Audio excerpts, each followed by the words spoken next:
Think about this for a moment. Nazi Germany launched the most destructive war in human history, mobilized millions of soldiers, built some of the most recognizable war machines ever made, and pushed its military to the edges of 3 continents. Yet it never seriously challenged Allied control of the world's oceans. Not once did the Kriegsmarine genuinely threaten to break British or American dominance at sea. How does a nation that came breathtakingly close to conquering Europe fail so completely to contest the waters surrounding it? That question is more interesting than it first appears, because on the surface Germany seemed to have the ingredients. The names alone carry a kind of mythology. Bismarck, Tirpitz, Graf Spee, the wolf packs that terrified merchant convoys across the Atlantic. These were not paper weapons. They were real, they were dangerous, and they caused genuine fear among Allied planners. Winston Churchill himself said the Battle of the Atlantic was the one campaign that truly frightened him.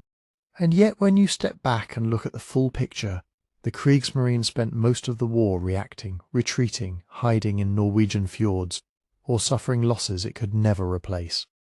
So what went wrong?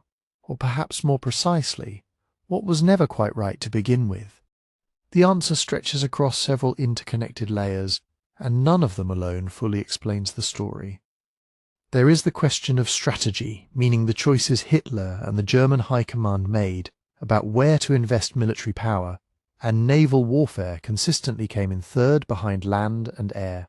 There is the question of industry, because building a fleet capable of matching Britain requires not just ambition, but years of sustained production, raw materials, and technical capacity that Germany simply did not have in sufficient quantities.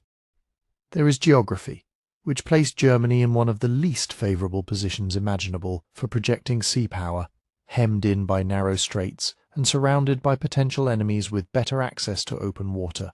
There is leadership, both in terms of the Navy's own commanders and the disconnection between Hitler's strategic instincts and what a serious naval campaign actually required. And finally, there is the Allied response, which proved faster, more adaptive, and more technologically sophisticated than Germany could match, once the war shifted into its middle and later phases. What makes this story compelling is precisely the gap between image and reality. The Kriegsmarine projected an aura of menace that in some ways exceeded its actual power. The sinking of HMS Hood by Bismarck shocked the world. The early U-boat campaigns pushed Britain closer to crisis than many histories fully acknowledge. Surface raiders disrupted supply lines across the Atlantic and Indian Ocean. These were not trivial achievements, but they were flashes, spectacular, terrifying in the moment, and ultimately insufficient to change the fundamental balance of maritime power. Germany's navy was structurally incapable of sustaining a true challenge. It could wound, it could disrupt, it could force the Allies to divert enormous resources to counter threats that often turned out to be limited in duration. But it could not control sea lanes, could not protect German trade, and could not prevent the eventual build-up of Allied power across the Atlantic that made the liberation of Europe possible. The reasons why take us back to decisions made before the first shot of the war was fired, to treaties signed in defeat, to plans drawn up in optimism, and to a fundamental mismatch between German ambition and German capability on the water. To understand why Germany's navy struggled from the very beginning of the Second World War, you have to start not in 1939, but in 1914, in the humiliating aftermath of defeat, when the terms of the Treaty of Versailles systematically dismantled whatever naval power Germany had spent decades building. The Imperial German Navy had been, by the start of the First World War, the second largest in the world. Kaiser Wilhelm II had poured enormous national prestige and treasure into challenging British maritime supremacy through the famous naval arms race of the early 20th century, and then it all collapsed. After the armistice, the bulk of the High Seas Fleet was interned at Scapa Flow in Scotland, and in June 1919, in one of the most dramatic acts of defiance in naval history, German sailors scuttled their own ships rather than surrender them to British control. It was a gesture of pride that left Germany with almost nothing. What Versailles then formalised was systematic naval strangulation. The treaty limited Germany to a navy of 6 pre-dreadnought battleships, 6 light cruisers, 12 destroyers, and 12 torpedo boats. No submarines whatsoever. Personnel were capped at 15,000 men. Germany was forbidden from building anything that might be classified as a capital ship above 10,000 tons. The entire architecture of the restrictions was designed to ensure that Germany could defend its coastline and nothing more, that it could never again threaten British control of the North Sea or the wider ocean. These were not merely numerical limitations, they carried deeper consequences that are easy to underestimate. When you strip a navy down to that level, you do not just reduce its firepower, you destroy its institutional continuity. The officers and sailors who carried the doctrines, the tactical traditions, the accumulated experience of deep water operations simply had nowhere to go. Many left. Others found themselves maintaining vessels that were already obsolete, running an organization that had no serious mission because it had no serious fleet. The knowledge of how to conduct fleet engagements, how to coordinate capital ship operations, how to project power beyond coastal waters, much of that expertise was disrupted, scattered or lost during the lean Weimar years.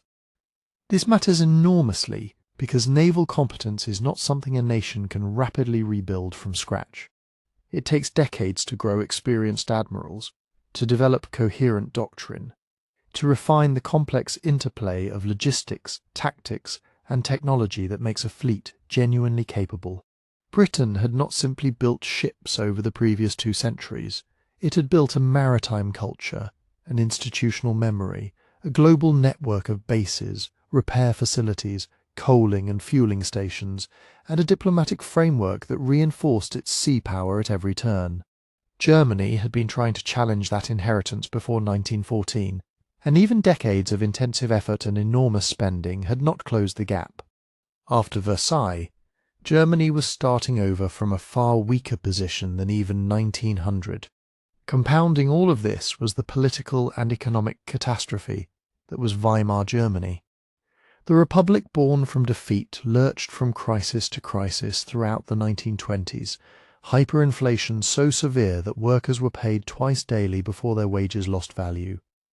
A global depression that struck Germany with particular ferocity, and a political system under constant assault from extremes on both left and right. Military spending was not a priority when governments were struggling to feed populations and maintain basic social order.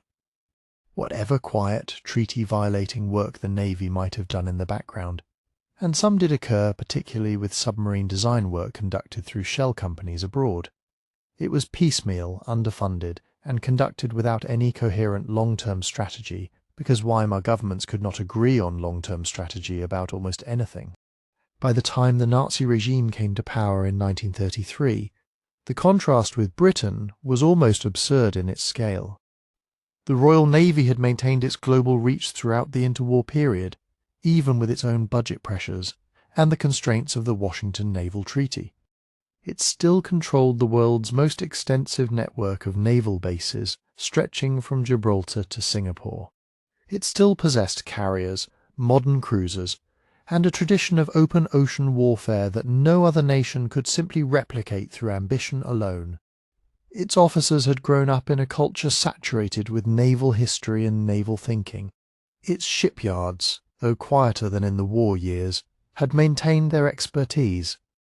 Germany in 1933 had pocket battleships.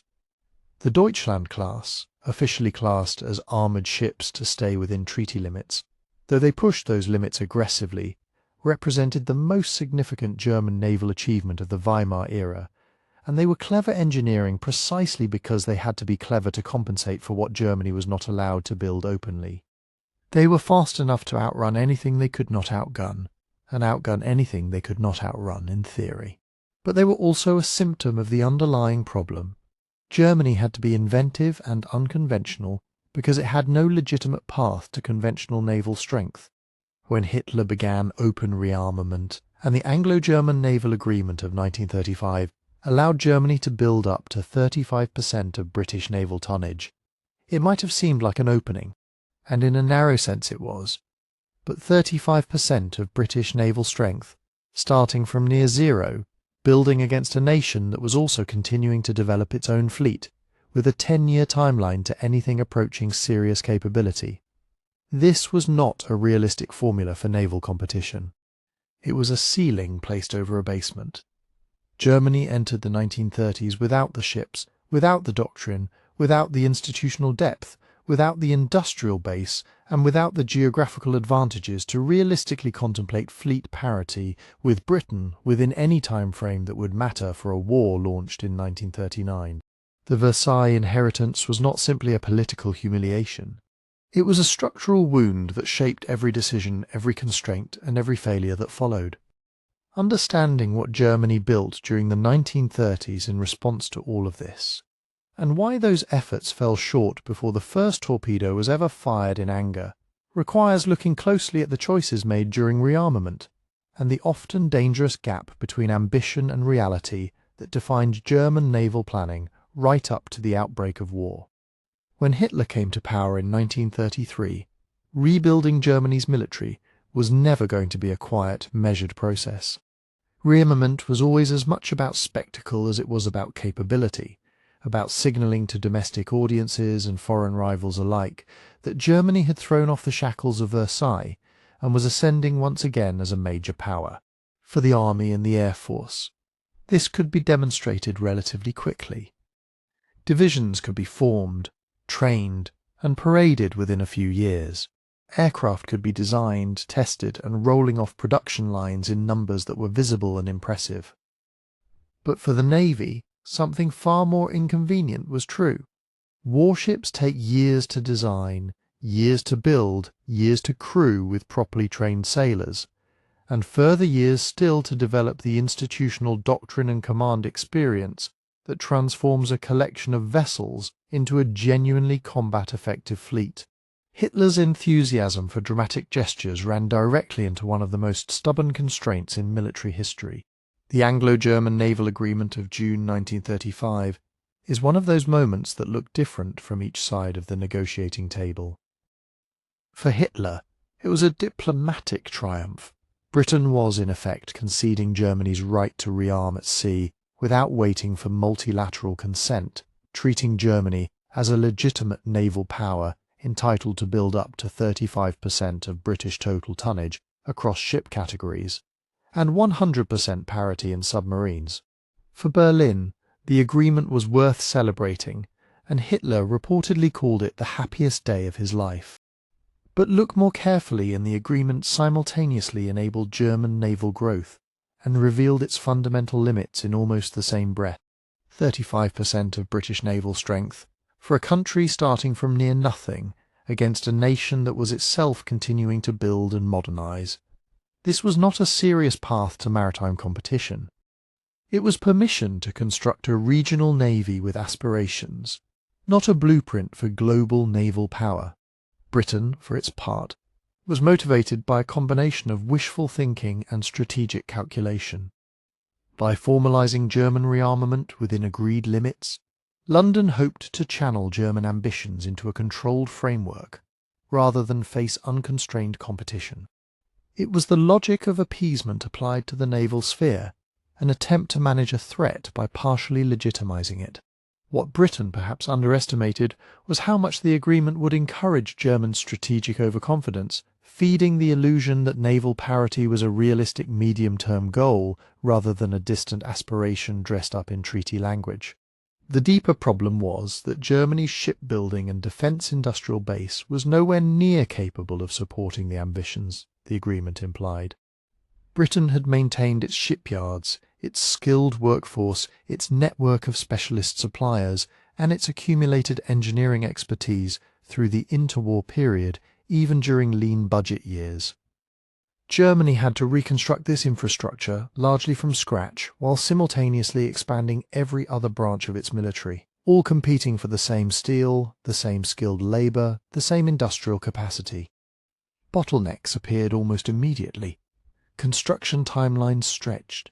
Ships were laid down with great fanfare, and then quietly delayed as yards struggled to maintain schedules against the broader demands of rearmament. Training posed challenges that were, if anything, even harder to paper over with political enthusiasm. An army can train an infantryman in months to a basic level of effectiveness. A navy requires something fundamentally different in its relationship with time. Officers need years of sea service to develop the judgment for command. Navigators, engineers, gunnery specialists, communications officers all require extended technical education followed by practical experience that cannot be rushed without consequences. Germany's officer corps had been compressed and degraded through the Versailles years, and rebuilding it meant simultaneously training enough men at basic levels while trying to develop the experienced senior leadership that had largely dispersed. The result was a navy that grew in numbers faster than it grew in genuine competence, particularly at the intermediate levels of command, where doctrine and tactical flexibility actually live. Logistics and sustainment were equally shallow. A modern navy is not simply its combat vessels, it is the entire network of repair facilities, fuel depots, spare parts supply chains, trained maintenance personnel, and shore infrastructure that keeps those vessels operational over extended campaigns. Britain's logistical depth was global, built over centuries, and deeply embedded in its port infrastructure from Portsmouth to Malta to Colombo to Hong Kong. Germany's was essentially confined to the Baltic and North Sea coasts, with very limited capacity to support sustained operations beyond home waters.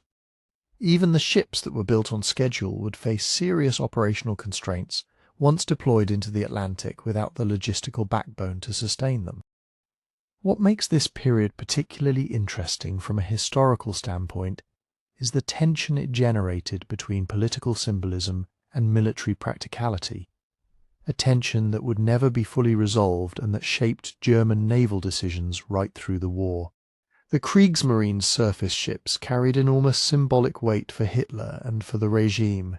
Powerful warships were visible, dramatic expressions of national revival. They appeared in propaganda, in newsreel footage, in international news coverage. The launch of a battleship was a statement of national will in a way that a new production quota for artillery shells simply was not. This meant that decisions about naval construction were never made purely on strategic or military grounds. They were always filtered through the political optic of what looked powerful, what generated prestige, what could be pointed to as evidence of Germany's resurgence. This created a persistent distortion in priorities. Resources were directed toward large, impressive surface ships, battleships and cruisers that made for magnificent photography, even when more sober strategic analysis might have suggested concentrating on submarines or mine warfare as more practical asymmetric tools given Germany's actual geographic and industrial situation. The navy the regime wanted to build for appearance's sake, and the navy that Germany's real strategic circumstances demanded, were not quite the same navy. So, by the late 1930s, Germany had genuinely expanded its naval forces compared to the near-nothing of 1933. New ships were in service or under construction. A larger officer corps was being developed. The Kriegsmarine had ambitions that went well beyond coastal defence. But underneath the expansion lay a foundation that remained shallow, stretched, and increasingly overtaken by events, because the clock was running faster than the shipyards, and a war was approaching that the navy, by almost any honest measure, was not yet equipped to fight at the level its political masters imagined. It was in this atmosphere of ambition outpacing reality that German naval planners produced their most audacious document, a blueprint for the fleet they believed Germany would eventually need if it was ever going to challenge Britain at sea on genuinely equal terms. Approved by Hitler in January 1939, Plan Z was, depending on how generously you read it, either a serious grand strategic vision or an elaborate exercise in institutional wish fulfillment dressed up in the language of naval doctrine. The plan called for a massive expansion of the Kriegsmarine over roughly 6 years, targeting a completion date somewhere around 1944 to 1948. When finished, Germany would possess 10 battleships, 4 aircraft carriers, 3 battlecruisers, 5 heavy cruisers, and a substantially enlarged submarine force, a fleet that, if it ever existed in full, would represent something genuinely capable of threatening Britain's command of the Atlantic. The architects of Plan Z were not naive men. They understood that such a force could not be conjured quickly. The timetable was demanding even under ideal conditions, requiring an extraordinary concentration of industrial effort sustained over nearly a decade without major interruption. Every projection in the plan rested on assumptions about peacetime construction rates, stable material supplies, and crucially, that war with Britain would not arrive before the fleet was ready to fight it. That last assumption, in retrospect, was the crack running through the entire foundation. The timetable embedded in Plan Z made strategic sense only if Germany had, until the mid-1940s before a major conflict with Britain became probable.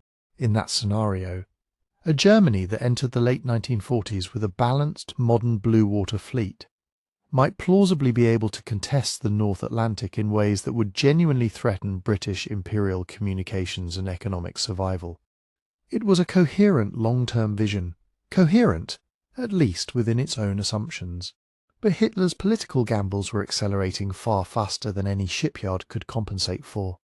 The occupation of Czechoslovakia in March 1939 shattered whatever remained of British patience. By the time Plan Z received its formal approval in January of that year, the political ground beneath it was already shifting toward a war that nobody in the naval planning offices was prepared for. When Germany invaded Poland in September 1939 and Britain declared war, Plan Z didn't simply become difficult to achieve, it became effectively irrelevant overnight. The fleet that existed was the fleet Germany had to fight with, and it bore almost no resemblance to the fleet Plan Z had promised. 2 of the planned battleships were at sea, Scharnhorst and Gneisenau, but they were battlecruisers in all but name, fast and powerful but not the heavy capital ships the plan envisioned. The great battleships Bismarck and Tirpitz were under construction but not yet commissioned. The carrier Graf Zeppelin was partially built and would never be finished. The U-boat fleet stood at around 57 submarines, far fewer than Dönitz considered the minimum for a serious Atlantic campaign. Germany went to war in 1939 with a navy that was, at best, somewhere between a third and halfway through an incomplete transformation, a fleet suspended between what it was and what it was supposed to become. What's historically interesting is the question of what Plan Z actually represented in terms of intent and institutional culture. Several interpretations compete, and each captures something real. One reading is that Plan Z reflected genuine strategic overreach that German naval planners, seduced by the logic of their own projections, constructed a vision that Germany's industrial base and geographic position could never actually support, regardless of how much time was available. Building and sustaining 10 battleships requires not just the yards to construct them, but the global logistics network, the overseas bases, the trained crews, and the sustained industrial output to keep them fighting, resources that Britain had accumulated over centuries and that Germany fundamentally lacked. A second interpretation is more bureaucratic in character. Naval commands everywhere tend to advocate for the largest and most capable fleet they can justify. It's the nature of institutional competition for resources. Plan Z can be read partly as the Kriegsmarine doing what navies do, making the case for their maximum possible requirement in a climate where rearmament funds were flowing and political will seemed momentarily present. How much of the plan was a serious operational blueprint, and how much was an argument for budget and influence is genuinely difficult to disentangle. A third reading, perhaps the most politically pointed, is that Plan Z was at least partly a signalling exercise, aimed not just at internal planning circles but at Britain itself. A fleet of that scale, credibly announced and visibly under construction, might function as a deterrent or a bargaining chip, a way of signalling to London that the cost of opposing Germany would eventually become prohibitive. In that reading, the plan's value was less in its completion than in its declaration of intent, a diplomatic instrument disguised as a shipbuilding schedule. All 3 interpretations contain truth, which is partly why Plan Z remains such a fascinating and frustrating document to analyse. It was simultaneously a genuine vision, an institutional argument, and a political gesture. And because war came before it could be tested against reality, we cannot know with confidence which of those dimensions would have ultimately defined it. What we can say with reasonable certainty is this. Germany went to war in 1939 with a fleet that had been designed at every level of planning and aspiration, for a different war at a different time. The ships that existed were either too few, too lightly armed, or still sitting unfinished on slipways. The doctrine that had been developed assumed the fleet would be significantly larger before it was used in anger. The entire institutional psychology of the Kriegsmarine's surface force had been calibrated for a conflict beginning perhaps a decade later, against a backdrop of completed construction and accumulated crew experience. Instead, the war arrived like an uninvited guest, while the house was still being built, and the German Navy was left to improvise a strategic role for a fleet that had never quite become the instrument its creators imagined. The gap between Plan Z's ambitions and Germany's actual September 1939 naval strength was not just a matter of numbers. It was the gap between a strategy and the tools to execute it, a gap that would never, in the years that followed, be fully closed. To understand why the Kriegsmarine so consistently found itself at the back of the queue when Germany's military resources were being distributed, you have to understand how Adolf Hitler actually thought about war, power, and the future of German civilization. Because the gap between Plan Z's ambitions and the fleet that actually existed in 1939 wasn't simply a product of poor planning or industrial miscalculation. At a fundamental level, it reflected the worldview of the man who held ultimate authority over every major German strategic decision, and for Hitler, the sea was never where the destiny of Germany would be decided. Hitler's strategic imagination was almost entirely continental in character. His core ideological conviction, articulated in Mein Kampf and reinforced throughout his political career, was that Germany's future lay eastward, in the conquest of Lebensraum, living space, across the vast agricultural territories of Eastern Europe and the Soviet Union. The decisive theatre in this vision was always the land. The enemy that ultimately mattered most was always the one that could be reached by marching armies across a European landmass. Britain was a complication, a potential nuisance, perhaps even a temporary obstacle, but in Hitler's deeper strategic logic, Britain was ideally a spectator or even a tacit partner, not an enemy to be defeated in a prolonged naval struggle. He genuinely hoped at various points that London might simply accept German continental dominance without forcing a war of attrition that neither country needed. This shaped his relationship with naval investment in ways that proved permanently damaging to the Kriegsmarine's operational potential. Building a serious blue water fleet capable of challenging British sea control required years, arguably decades, of sustained prioritised investment before a single useful ship left harbour. An army division, by contrast, could be raised, equipped, and deployed in a fraction of the time. An aircraft production program could generate operationally significant numbers of fighters and bombers within a planning cycle of 2 or 3 years. For a leader who was perpetually in a hurry, who was making aggressive political gambles on tightening timelines, the economics of naval power were profoundly unattractive. The army and the Luftwaffe offered returns on investment that matched the pace of Hitler's ambitions. The navy required a patience and strategic consistency that his temperament and his timetable simply could not accommodate. The resource competition between Germany's services was therefore never really a fair contest, and the navy nearly always lost. Steel was the most immediate constraint. Every ton of high-grade steel allocated to a battleship hull was a ton unavailable for tank production, artillery manufacture, or the infrastructure of blitzkrieg.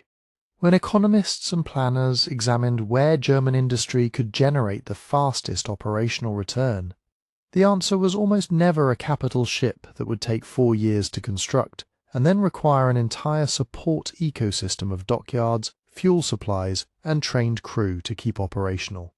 Fuel presented an even sharper problem. Germany's chronic petroleum vulnerability meant that every strategic decision about how to allocate oil carried existential weight. Surface warships, particularly the large ones that Plan Z envisioned, consumed enormous quantities of fuel. In a Germany that was perpetually scrambling to secure adequate petroleum supplies for its armoured divisions, the appetite of a balanced blue water fleet was very difficult to justify in strategic terms. Labour was a third dimension of the competition. Germany's rearmament programme was ambitious across all three services simultaneously, and the skilled industrial workforce required to build sophisticated warships was finite. Shipyard workers, precision engineers, and the specialised trades that went into naval construction were not interchangeable with the labour that built aircraft or assembled tank components. Directing industrial capacity toward naval construction meant accepting genuine trade-offs elsewhere. And when those trade-offs were put to Hitler directly, his answer was generally consistent. The army came first. The Luftwaffe, which served Hitler's political psychology in ways the navy never quite managed, came second. The Kriegsmarine received what was left after everyone else had made their case. Hitler's personal relationship with naval affairs was also notably inconsistent in ways that made rational planning difficult. He was intermittently fascinated by large warships. There is well-documented evidence of genuine enthusiasm for the aesthetic spectacle of heavy capital ships, and he could engage with technical naval details when his interest was piqued. But this fascination was episodic rather than sustained, and it coexisted with a deep skepticism about using surface warships aggressively in high-risk operations. After a British force intercepted the heavy cruiser Hipper and the pocket battleship Lützow in the Barents Sea in January 1943, and the German ships failed to destroy a vulnerable Allied convoy, Hitler's frustration erupted into one of his most famous rages against the surface fleet. He threatened to scrap the capital ships entirely and strip their guns for coastal defence. The episode revealed something important. Hitler's confidence in surface naval operations was always conditional, easily shaken by setbacks, and never rooted in the kind of deep strategic conviction that would have translated into consistent resource prioritization. Raeder, the naval commander-in-chief for most of the war, faced the exhausting task of managing a patron who could swing between enthusiasm and contempt for the surface fleet, sometimes within the same operational season. This inconsistency had practical consequences that went beyond morale. Long-term naval construction and doctrine require stable institutional support over periods that outlast any single campaign season.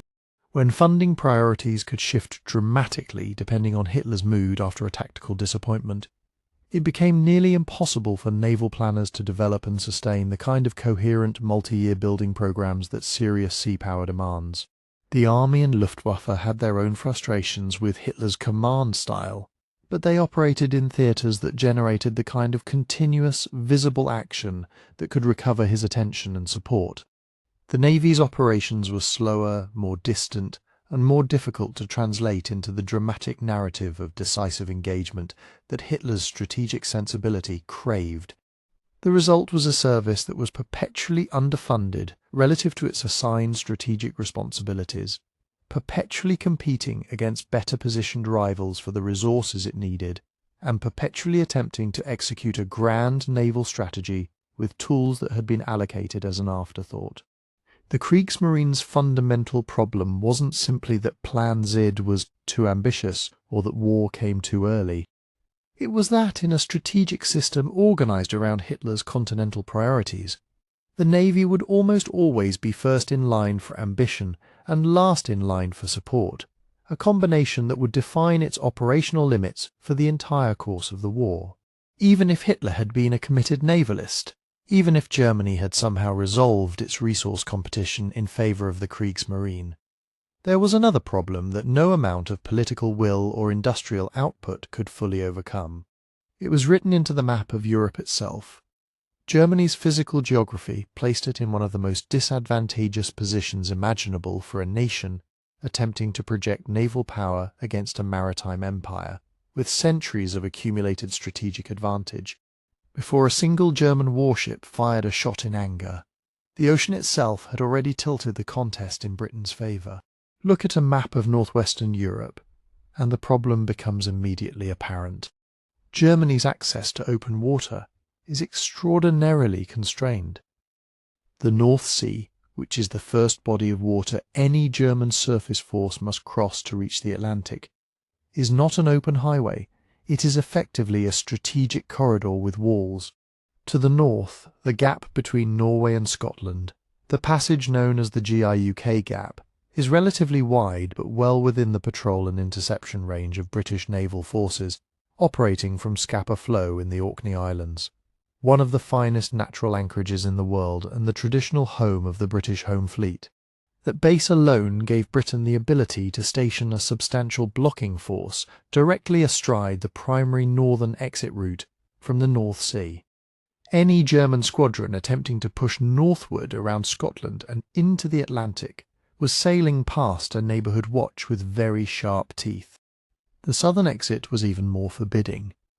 The English Channel, narrow, shallow, heavily trafficked, and flanked on one side by the English coast and on the other by occupied France, offered an alternative route to the Atlantic in theory, but in practice it was a shooting gallery. The Channel's confined geometry meant that any surface force attempting to transit it was operating at extremely close range to British airfields, coastal gun batteries, and light naval forces for the entirety of the passage. It was not a route through which heavy warships could move with any confidence that they would arrive at the other end ready to fight. As the Kriegsmarine would later demonstrate in the famous Channel dash of February 1942, it was possible to push capital ships through the Channel under the right conditions, but that operation required extraordinary preparation, favourable timing, and significant Luftwaffe cover, and even then it succeeded more through audacity and British confusion than through any structural advantage on Germany's side. It was a feat of improvisation, not a sustainable operational route. This geographical encirclement had a name in British strategic thinking that predated the Second World War by generations. It was simply the natural consequence of Britain's island position and its location relative to the European continent. British naval planners had understood since at least the Napoleonic era that controlling the North Sea exits was the key to neutralising any continental naval challenge. The bases at Scapa Flow, Rosyth, and various anchorages along the Scottish and English coasts formed a geographic chain that could, under almost any realistic scenario, impose a containment ring on German maritime forces without requiring a decisive fleet action. Britain did not need to destroy the German navy outright to neutralise it strategically.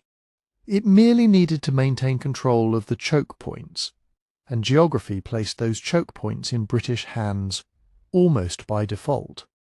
What made this particularly damaging for Germany was that the containment ring had a self-reinforcing quality.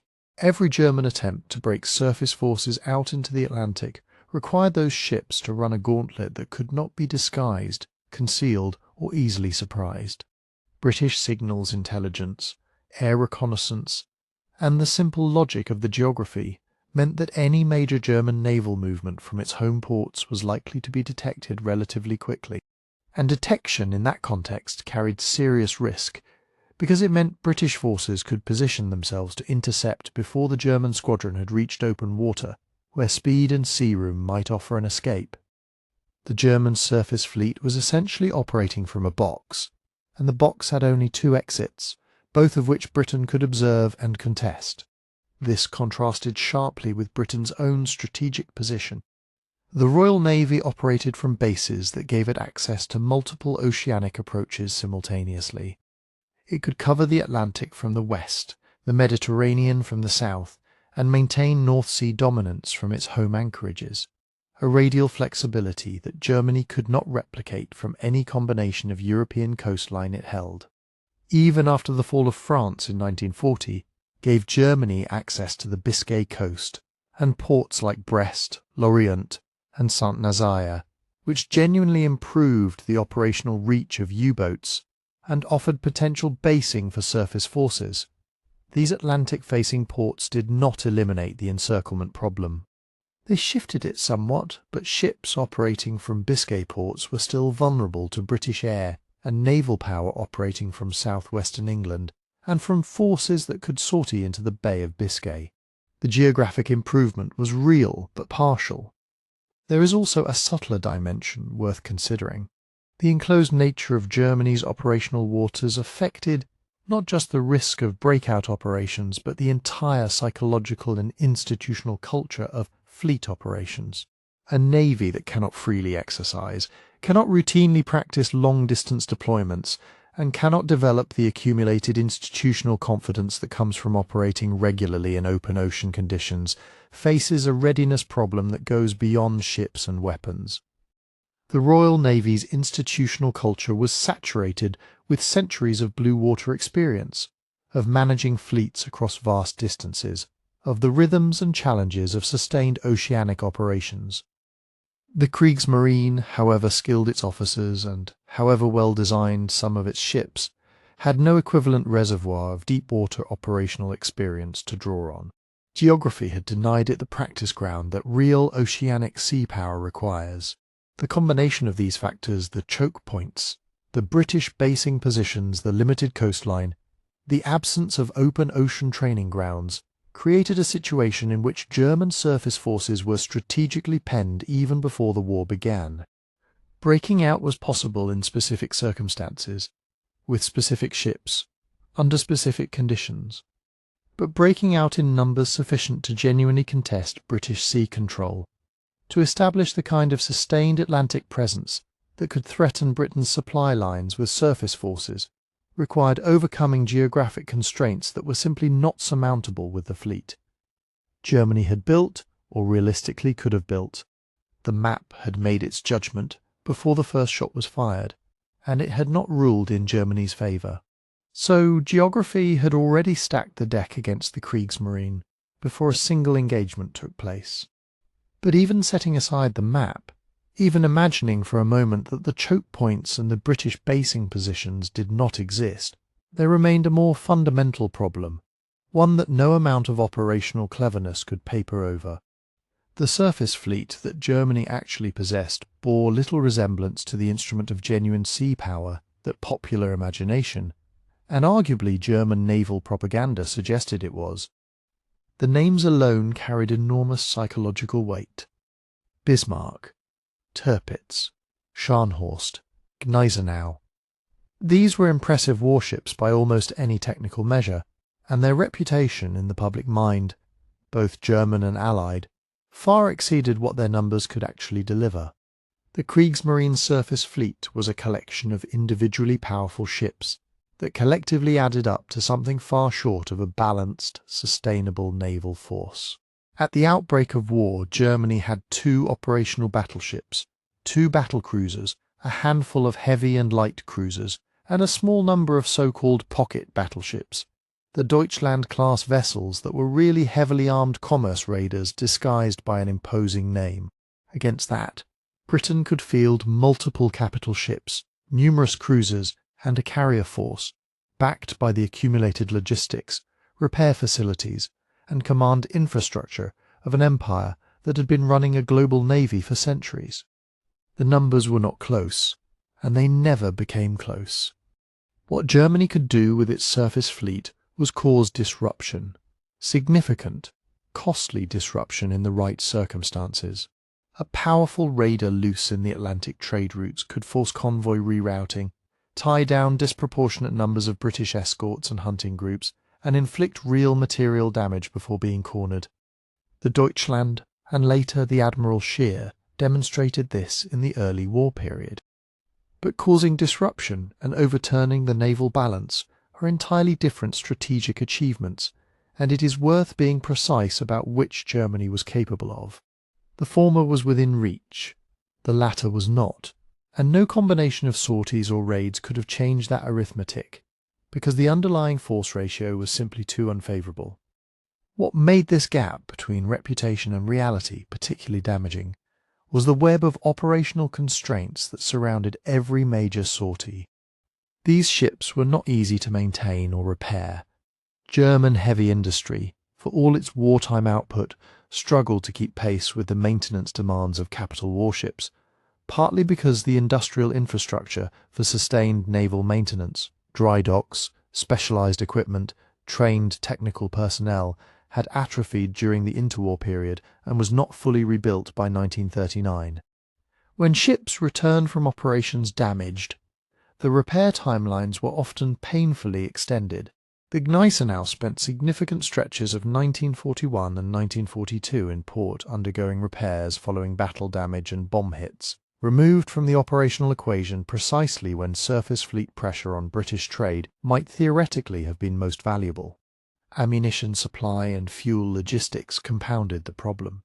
A surface raider operating in the Atlantic required not just fuel itself a constant strategic constraint for Germany, but also supply ships positioned ahead of time to sustain the operation. These support vessels were themselves vulnerable to British intelligence and interception efforts. As British signals intelligence improved and operational security around German supply networks tightened under British pressure, the logistical scaffolding that made extended Atlantic operations possible became increasingly fragile. Running a major surface operation was not simply a matter of pointing a battleship toward open water. It was an elaborate enterprise requiring planning, secrecy, fuel pre-positioning, and a measure of good fortune that grew harder to sustain as the war continued. The most revealing aspect of the surface fleet's strategic fragility was the disproportionate impact that damage or loss to even a single major ship could produce. When the Bismarck was sunk in May 1941, after an engagement that had initially seen her sink the hood and inflict real shock on British public confidence, the strategic consequences went far beyond the loss of one vessel. Hitler, already uncomfortable with the risks involved in major surface operations, became deeply reluctant to authorize further sorties that might result in comparable losses. The Tirpitz, Bismarck's sister ship, and arguably the most powerful vessel in the German order of battle, spent most of the war in Norwegian fjords, exercising what has sometimes been called a fleet in being effect, the mere possibility of her sortie forcing Britain to maintain heavy forces in northern waters. This was not nothing strategically, but it was a long way from genuine sea control. A fleet that cannot sortie without triggering disproportionate political anxiety. At the highest levels of command is a fleet operating under a fundamental constraint that no amount of technical quality can overcome. It is also worth pushing back gently against the narrative that frames the surface fleet as a reasonable counterpart to the Royal Navy held back primarily by bad luck or missed opportunities. The honest assessment is more severe. Even in the most favourable scenarios, even if the Bismarck had completed her breakout, even if the Scharnhorst and Gneisenau had sustained their Atlantic raiding operations without interruption, the surface fleet lacked the depth, the logistical backing, and the numbers to fundamentally threaten British maritime dominance. Individual ships could impose costs.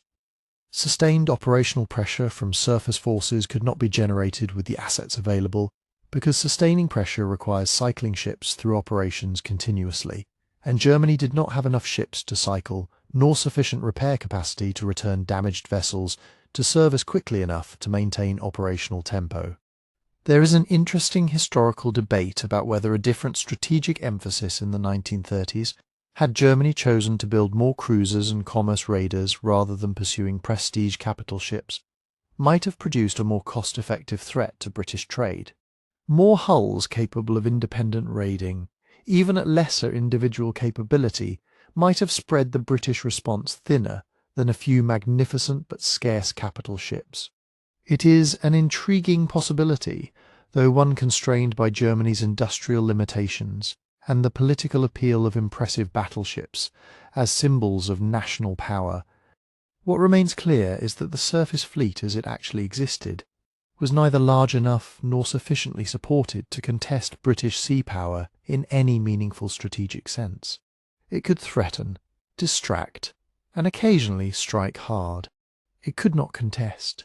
And the gap between those two verbs, between threatening and contesting, is precisely where Germany's surface naval ambition collided with the reality of what had actually been built, supplied, and prepared to fight.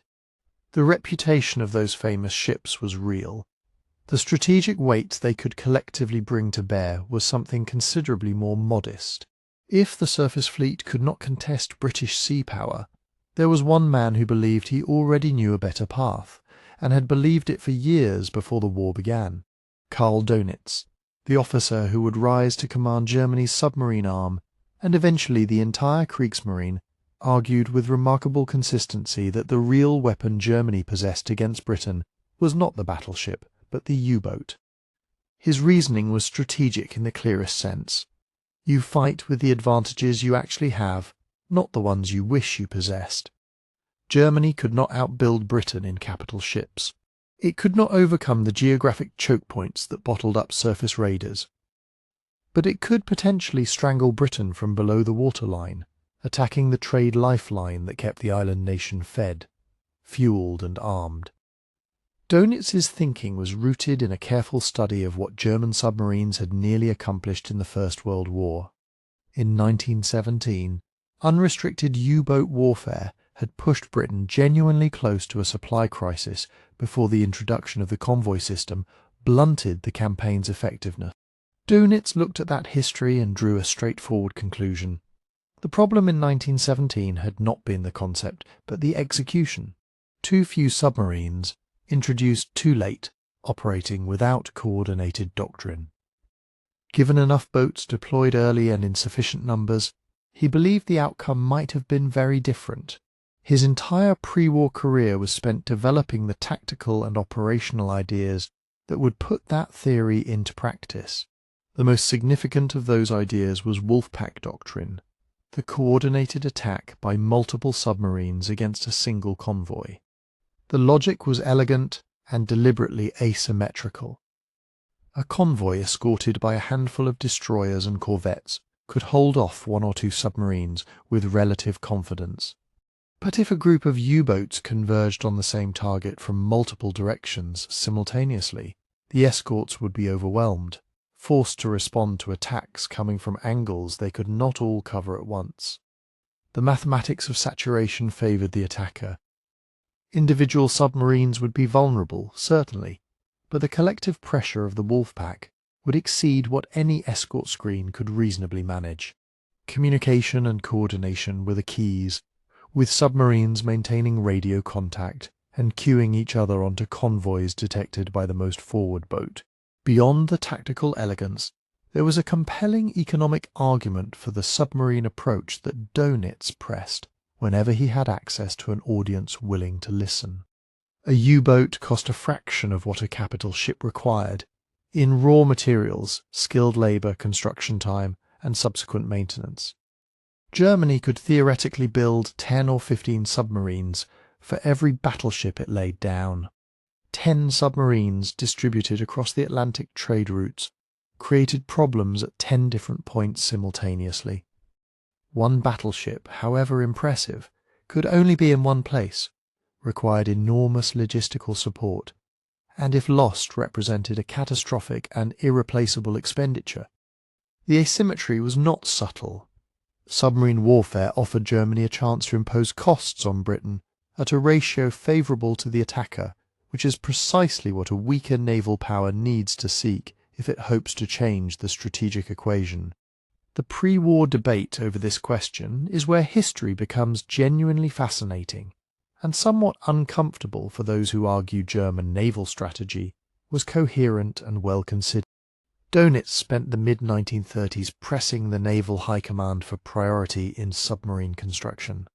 He wanted hundreds of U-boats operational by the outbreak of war, a force large enough to immediately apply the kind of coordinated pressure his doctrine required. What he actually received was something far more modest.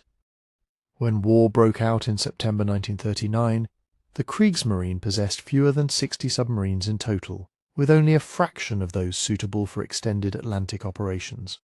Dönitz's own post-war estimate was that he needed around 300 operational boats to wage the kind of campaign he envisioned. He started the war with perhaps a fifth of that number. Why the shortfall?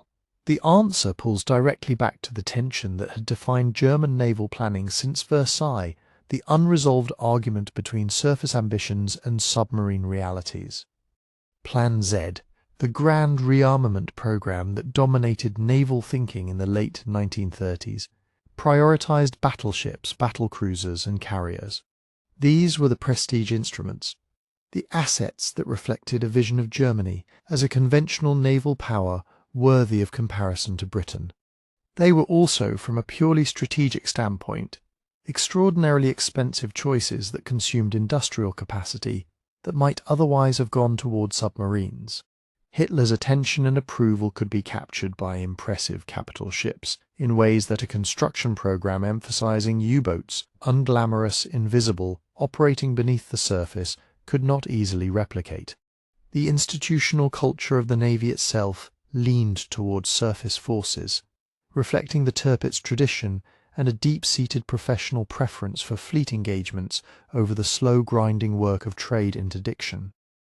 Dönitz fought this tendency throughout the pre-war period, largely without success. He was not without allies, and there were naval officers who recognized the submarine's potential, but the institutional momentum pointed consistently towards surface construction. The result was a navy that entered the war structurally divided between two incompatible strategic visions, one oriented toward prestige surface power, the other toward asymmetric submarine warfare, without having committed fully enough to either one to make it work. This internal incoherence had consequences that extended across the entire war. Resources were spread across both programs in quantities insufficient to bring either to decisive effectiveness. Dönitz repeatedly found himself fighting not just the Royal Navy but his own high command for materials, priorities and strategic attention. What makes this particularly significant is that the window for submarine warfare to achieve its theoretical potential was not unlimited. Technological advantages shift, intelligence capabilities improve, and the opponent adapts. The narrow period during which wolfpack tactics could be genuinely devastating depended partly on British anti-submarine capabilities remaining limited. Every month that Germany spent building battleships instead of submarines in 1937 and 1938 was a month that closed the window slightly tighter. Dönitz understood this with a clarity that the naval command structure never fully shared, and the tragedy of his position is that he spent the early war years proving his doctrine worked, during what submariners would later call the happy time, with a force too small to deliver a decisive result before the British response could mature. The split between surface ambitions and submarine warfare was never truly resolved within the Kriegsmarine. It produced a navy that was neither one thing nor the other. Not a genuine surface challenger, and not the overwhelming submarine force that Dönitz's vision required. That unresolved tension between surface ambitions and submarine potential ran straight into a real-world test in April 1940, and the results revealed just how expensive the compromise would prove. The Norwegian campaign was, in many respects, one of the most audacious naval operations Germany mounted in the entire war. It was also one of the most damaging things that ever happened to the Kriegsmarine, not because it failed, but precisely because it succeeded. To understand why Norway mattered, you have to understand what Germany actually needed from it. The strategic logic had two distinct layers. The first was defensive. A British seizure of Norway would give the Royal Navy control over the Norwegian coast, and potentially the ability to cut off Germany's critical supply of Swedish iron ore, which travelled by sea through the port of Narvik. German industry depended on that ore to a degree that made the question existential rather than merely inconvenient. Hitler understood this clearly, and so did the naval staff. Norway in British hands was a strategic nightmare Germany could not afford to accept passively. The second layer was offensive opportunity. If Germany controlled Norway, it gained something it had never possessed in the First World War: direct access to the North Atlantic without having to squeeze through the Danish Straits or expose surface ships to the gauntlet of British patrols. Norwegian fjords offered natural shelter, basing options, and strategic depth that the confined geography of the German coast could never provide. The U-boats in particular would benefit enormously from Norwegian ports, cutting days off transit times to the Atlantic hunting grounds. From this perspective, The invasion was not an improvisation, but a calculated grab for strategic advantages Germany genuinely needed. The operation itself was breathtaking in its scope and complexity, simultaneously landing troops at multiple Norwegian ports — Oslo, Trondheim, Bergen, Narvik and several others — across hundreds of miles of coastline, coordinated with airborne operations and timed to achieve surprise, represented a level of naval and joint operational ambition that was frankly remarkable for a navy as small and recently reconstituted as the Kriegsmarine. Almost nothing like it had been attempted before. The planning required precise timing, real commitment to risk, and the willingness to expose major surface units, including the cruisers Blücher and Hipper, and the battle cruisers Scharnhorst and Gneisenau, far from any position of safety, within range of British naval power and Norwegian coastal defences. The immediate results were dramatic. Germany secured Norway quickly and comprehensively, establishing control before Britain and France could mount an effective counter-intervention, though they certainly tried. The Allies landed forces at several points, and there was fierce fighting, but the strategic outcome was never seriously in doubt after the first days. Germany held Norway, and it would hold it for the rest of the war. The iron ore kept flowing. The long Norwegian coastline became a German asset, eventually hosting the U-boat pens and surface ship bases that extended the Kriegsmarine's operational reach into the Atlantic in ways that would not otherwise have been possible. But the price was extraordinary, and it has to be measured carefully because it permanently reshaped what the Kriegsmarine could actually do for the remainder of the war. In the naval battles around Norway, Germany lost 10 destroyers, not damaged, not temporarily out of service, but sunk. That figure represented roughly half of the Kriegsmarine's operational destroyer force. 3 cruisers were sunk, including the Blücher, lost to Norwegian coastal guns and torpedo tubes in the Oslofjord in one of the campaign's most dramatic moments. The heavy cruiser Hipper and the battle cruisers Scharnhorst and Gneisenau were both damaged, the latter severely enough to require extended repairs.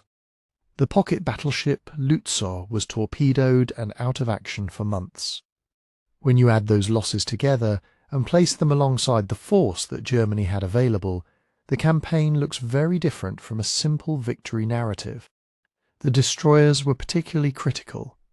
Destroyers are the surface fleet's workhorses. They screen capital ships from submarine attack. They provide the close escort that larger vessels require. They conduct torpedo attacks in fleet engagements, and they are essential for operating any major surface unit effectively in contested waters. Losing half the destroyer force in a single campaign meant that Germany's surviving capital ships, the battleships, the battle cruisers, the cruisers, could no longer be deployed with anything approaching reasonable protection. The scarcity of escorts became a constraint that shaped every subsequent surface operation Germany attempted. This is where the question of whether Norway was strategically necessary becomes genuinely complex rather than straightforward. The iron ore argument was real, and the Norwegian bases did provide genuine advantages for the U-boats.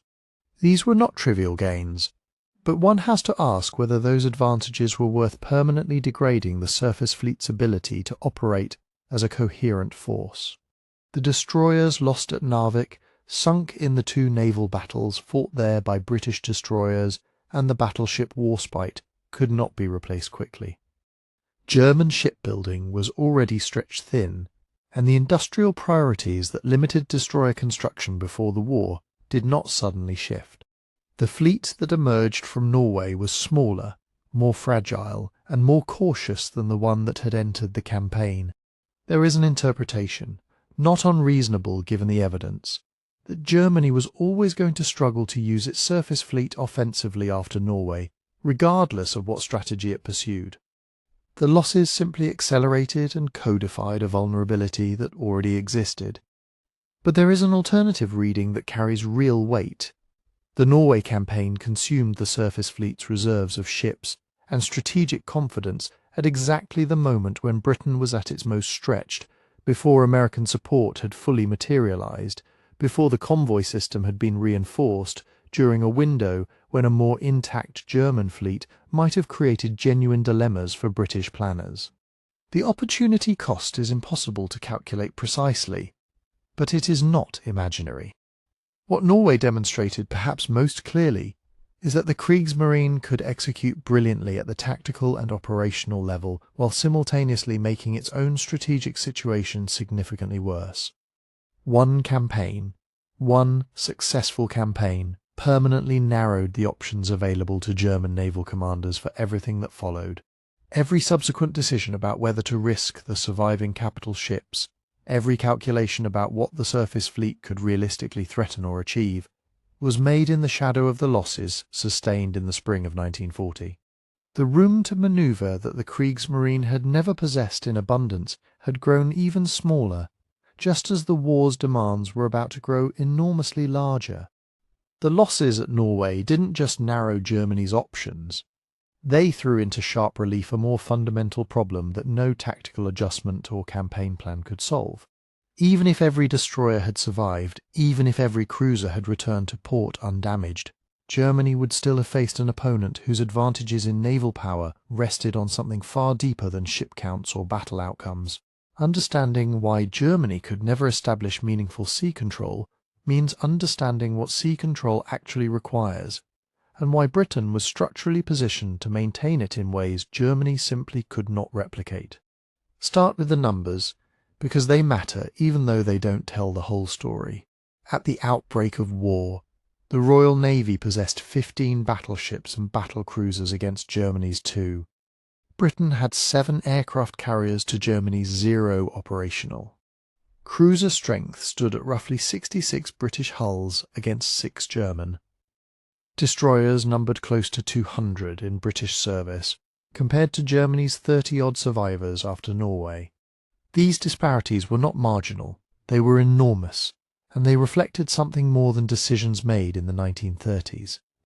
They reflected decades of continuous naval investment, accumulated expertise, and a strategic culture in which maritime power was considered a national priority rather than one instrument among several.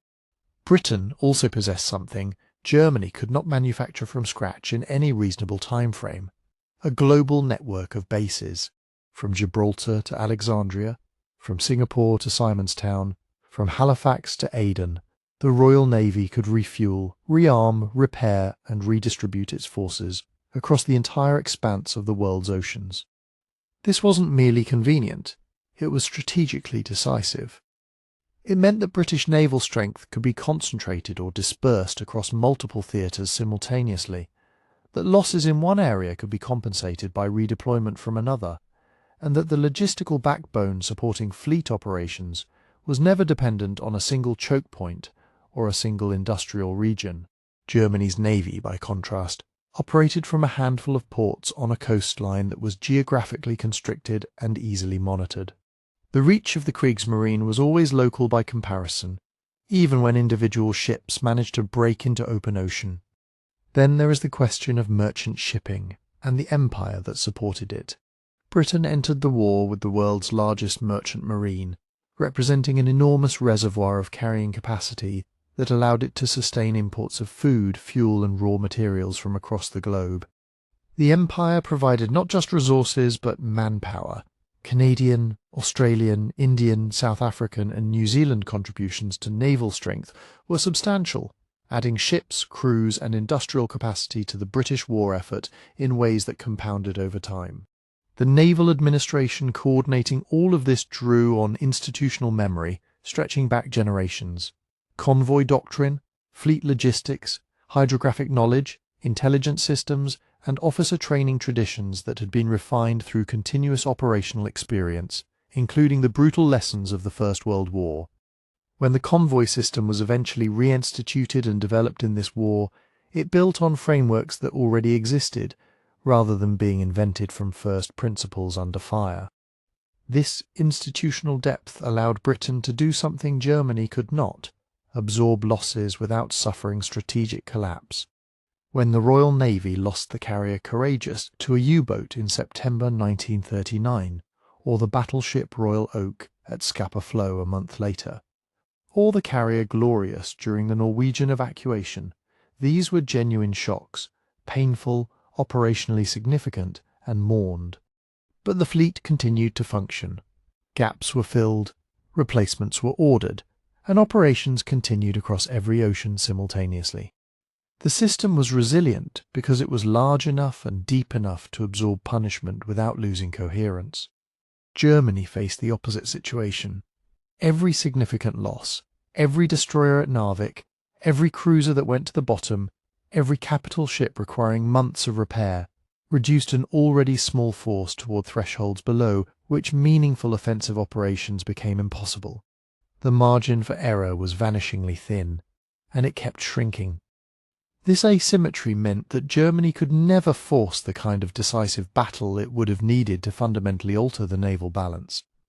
The logic of decisive battle, the idea that a single crushing fleet engagement could neutralize British sea power in the way Trafalgar had neutralized French and Spanish naval ambitions, was always more theoretical than achievable. For such a battle to work in Germany's favour, the Royal Navy would have had to cooperate by concentrating its forces at a time and place where German strength offered real prospects of victory. Britain had no reason to take that risk.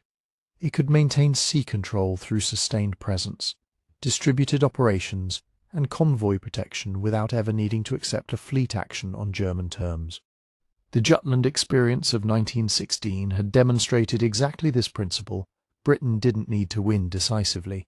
It simply needed not to lose, and the blockade continued regardless.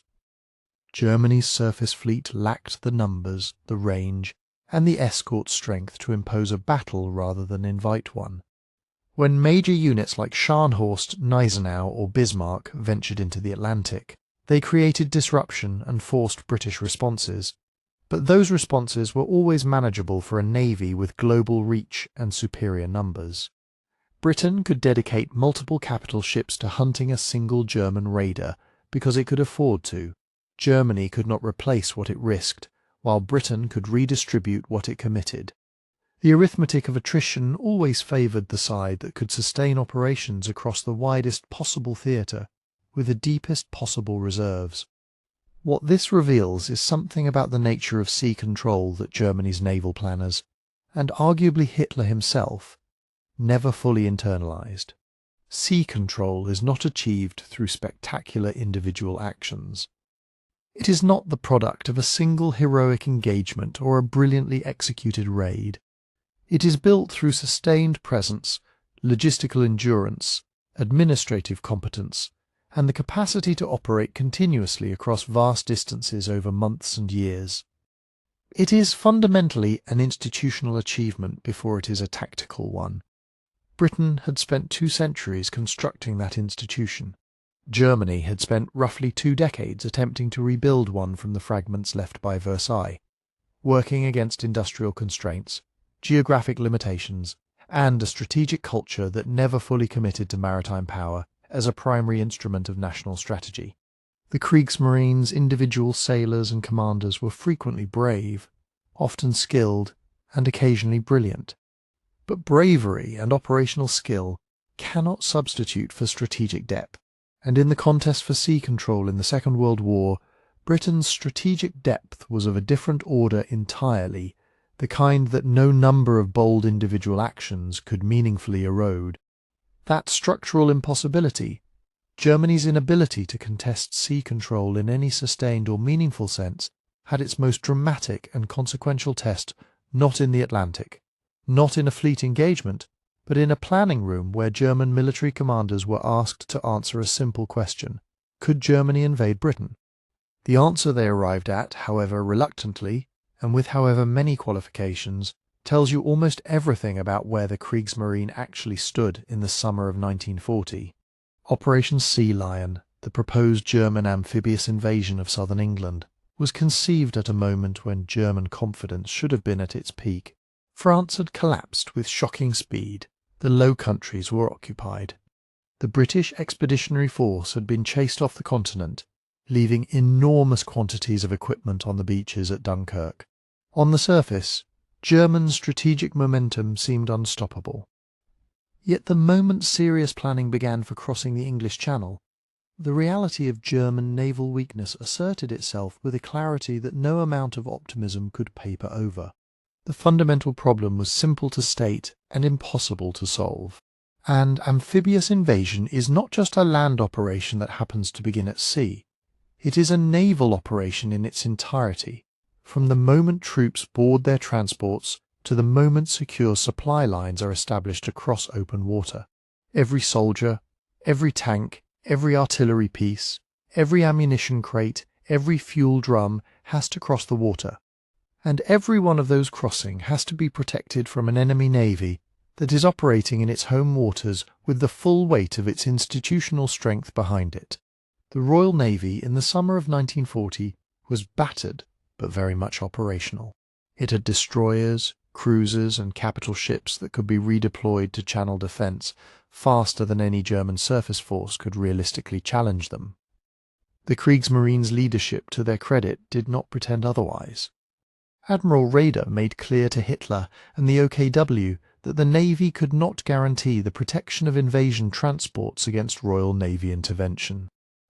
This was not excessive caution, it was professional honesty about a genuinely impossible situation. Germany's surviving surface fleet, already depleted by Norway, was nowhere near capable of fighting off a concentrated British naval response in the confined waters of the English Channel. The Channel is not open ocean where a raider can use speed and distance for evasion. It is a narrow, well-monitored corridor where the Royal Navy held every geographic and numerical advantage. German destroyers and light craft could have offered some protection. They could not have stopped cruisers and battleships from tearing through a convoy of invasion barges. The vessels available for the crossing made the situation even starker. The invasion fleet, as it was assembled, consisted largely of river barges, flat-bottomed craft designed for inland waterways, not the open sea. They were slow, ungainly, vulnerable to weather, and entirely unsuited to operating under naval gunfire. Military planners wargamed the crossing, and the results were not encouraging. A significant percentage of the invasion force could realistically have been lost to rough weather alone before any Royal Navy intervention. Factor in even a partially successful British naval response, and the numbers became catastrophic. This connects directly to the Battle of Britain, which is usually narrated primarily as an air campaign, which it was, but which had an inescapable naval dimension.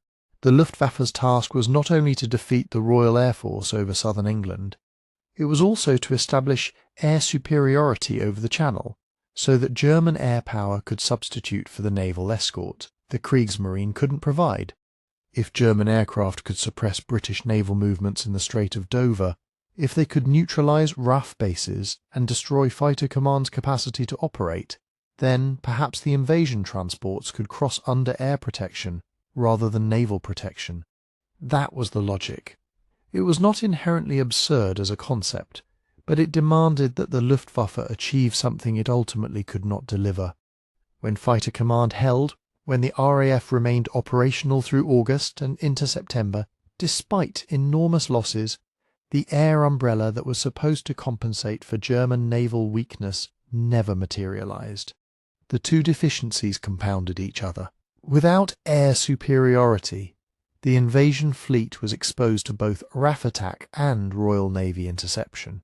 Without adequate naval escort, air power alone could not guarantee the safety of slow, vulnerable transports in daylight crossing conditions. Neither arm could solve the problem created by the weakness of the other.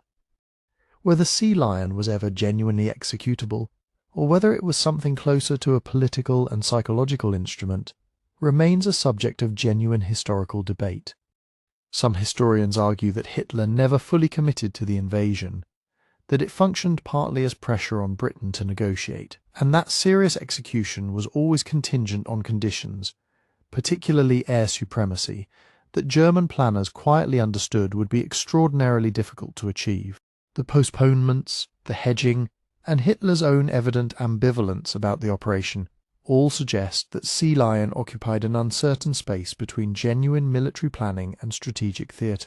Raeder himself seems to have hoped it would never come to execution. recognizing that the Navy would have been asked to perform an impossible task and bear the blame for a catastrophic result. What Sea Lion reveals, regardless of how seriously any individual German leader took it, is the Kriegsmarine's structural inability to project power into contested home waters against a fully committed opponent. Amphibious operations demand a particular kind of naval strength, not just the ability to fight fleet engagements, but the logistical capacity to sustain continuous movement of men and material across open water under threat, to protect vulnerable transports, to coordinate naval gunfire support with ground operations, and to maintain supply lines once the initial landing is achieved. Britain had developed these capabilities through hard experience across centuries of expeditionary warfare. Germany was improvising with inadequate tools against the world's most experienced maritime power, defending its own coastline. The failure to open the invasion route was not a failure of nerve, or a missed opportunity that better planning might have rescued. It was the inevitable consequence of a navy that had been built too late, with too few resources, against a strategic reality that Germany's fundamental choices had made unavoidable. The Channel crossing that never happened exposed not just a gap in German capability, but the entire logic of how Germany had chosen to build its military power, and what that meant for any attempt to force a decision against a Britain that could always retreat behind water that Germany could not control. If the Channel crossing exposed the Kriegsmarine's inability to project sustained power into contested waters, the Navy's leadership had never entirely abandoned an alternative theory of how Germany might still pressure Britain without winning fleet superiority outright. The logic was older than the war itself, older really than the Kriegsmarine. If you cannot defeat the enemy's navy directly, you attack what that navy exists to protect. For Britain, that meant the supply lines. The merchant shipping that carried food, fuel, raw materials and weapons across the Atlantic was the circulatory system of the British war effort, and if enough of it could be severed, Britain might be forced toward negotiation, regardless of what happened on any battlefield. Commerce raiding was not a new idea. It was, in some respects, Germany's only remaining idea for how sea power might still matter. The surface raiders, the pocket battleships, the heavy cruisers, the converted merchant vessels disguised to deceive their targets, generated exactly the kind of disruption their designers had hoped for, at least in psychological terms. Ships like the Admiral Scheer, the Admiral Graf Spee, and the disguised auxiliary raiders ranged across the Atlantic and into the Indian Ocean, sinking merchantmen and forcing the Royal Navy to divert warships from other duties to hunt them down. The mere presence of a German raider somewhere in open ocean forced convoy rerouting, consumed escort resources, and kept British naval planners in a state of anxious uncertainty about where the next attack might come. That anxiety had real operational costs. It tied down ships that might otherwise have been used elsewhere. For a period in 1940 and into 1941, the threat of surface raiders genuinely complicated British maritime strategy. But generating fear and generating strategic transformation are not the same thing. The raiders sank tonnage and caused disruption, but they could not sink tonnage at a rate that outpaced British and Allied replacement capacity, and they could not be everywhere at once. When the Royal Navy concentrated on hunting a raider, when the full weight of British intelligence, signals interception and naval coordination turned toward locating a specific ship, the outcome was typically predictable. The Graf Spee was cornered at the River Plate in December 1939, and her captain chose scuttling over the humiliation of a hopeless fight. The Bismarck would follow a grimmer version of the same trajectory in May 1941. The Bismarck's sortie into the Atlantic remains one of the most dramatic episodes of the naval war, and it is worth examining precisely because drama and strategic significance are so clearly separated in how the story unfolded. She was an impressive ship, modern, heavily armoured, powerfully armed, and crewed by men who knew their business. When she and the heavy cruiser Prins Eugen entered the Denmark Strait and encountered HMS Hood and HMS Prince of Wales, the result was one of those shocking moments that periodically reordered naval assumptions. Hood, the pride of the Royal Navy, was destroyed in minutes. A handful of men survived. It seemed, for a brief and vivid moment, that German surface power might be capable of more than its critics believed. The Royal Navy's response to that moment tells you everything about the difference between striking power and sustained strategic capacity. Ships were pulled from convoy escort. Force H was redirected from Gibraltar. Aircraft carriers, battleships and cruisers converged on the North Atlantic from multiple directions. The Bismarck was tracked, harassed, slowed by a torpedo hit to her steering that left her unable to manoeuvre effectively, and then pounded into destruction by overwhelming British firepower. The entire episode lasted roughly 9 days from initial breakout to final sinking.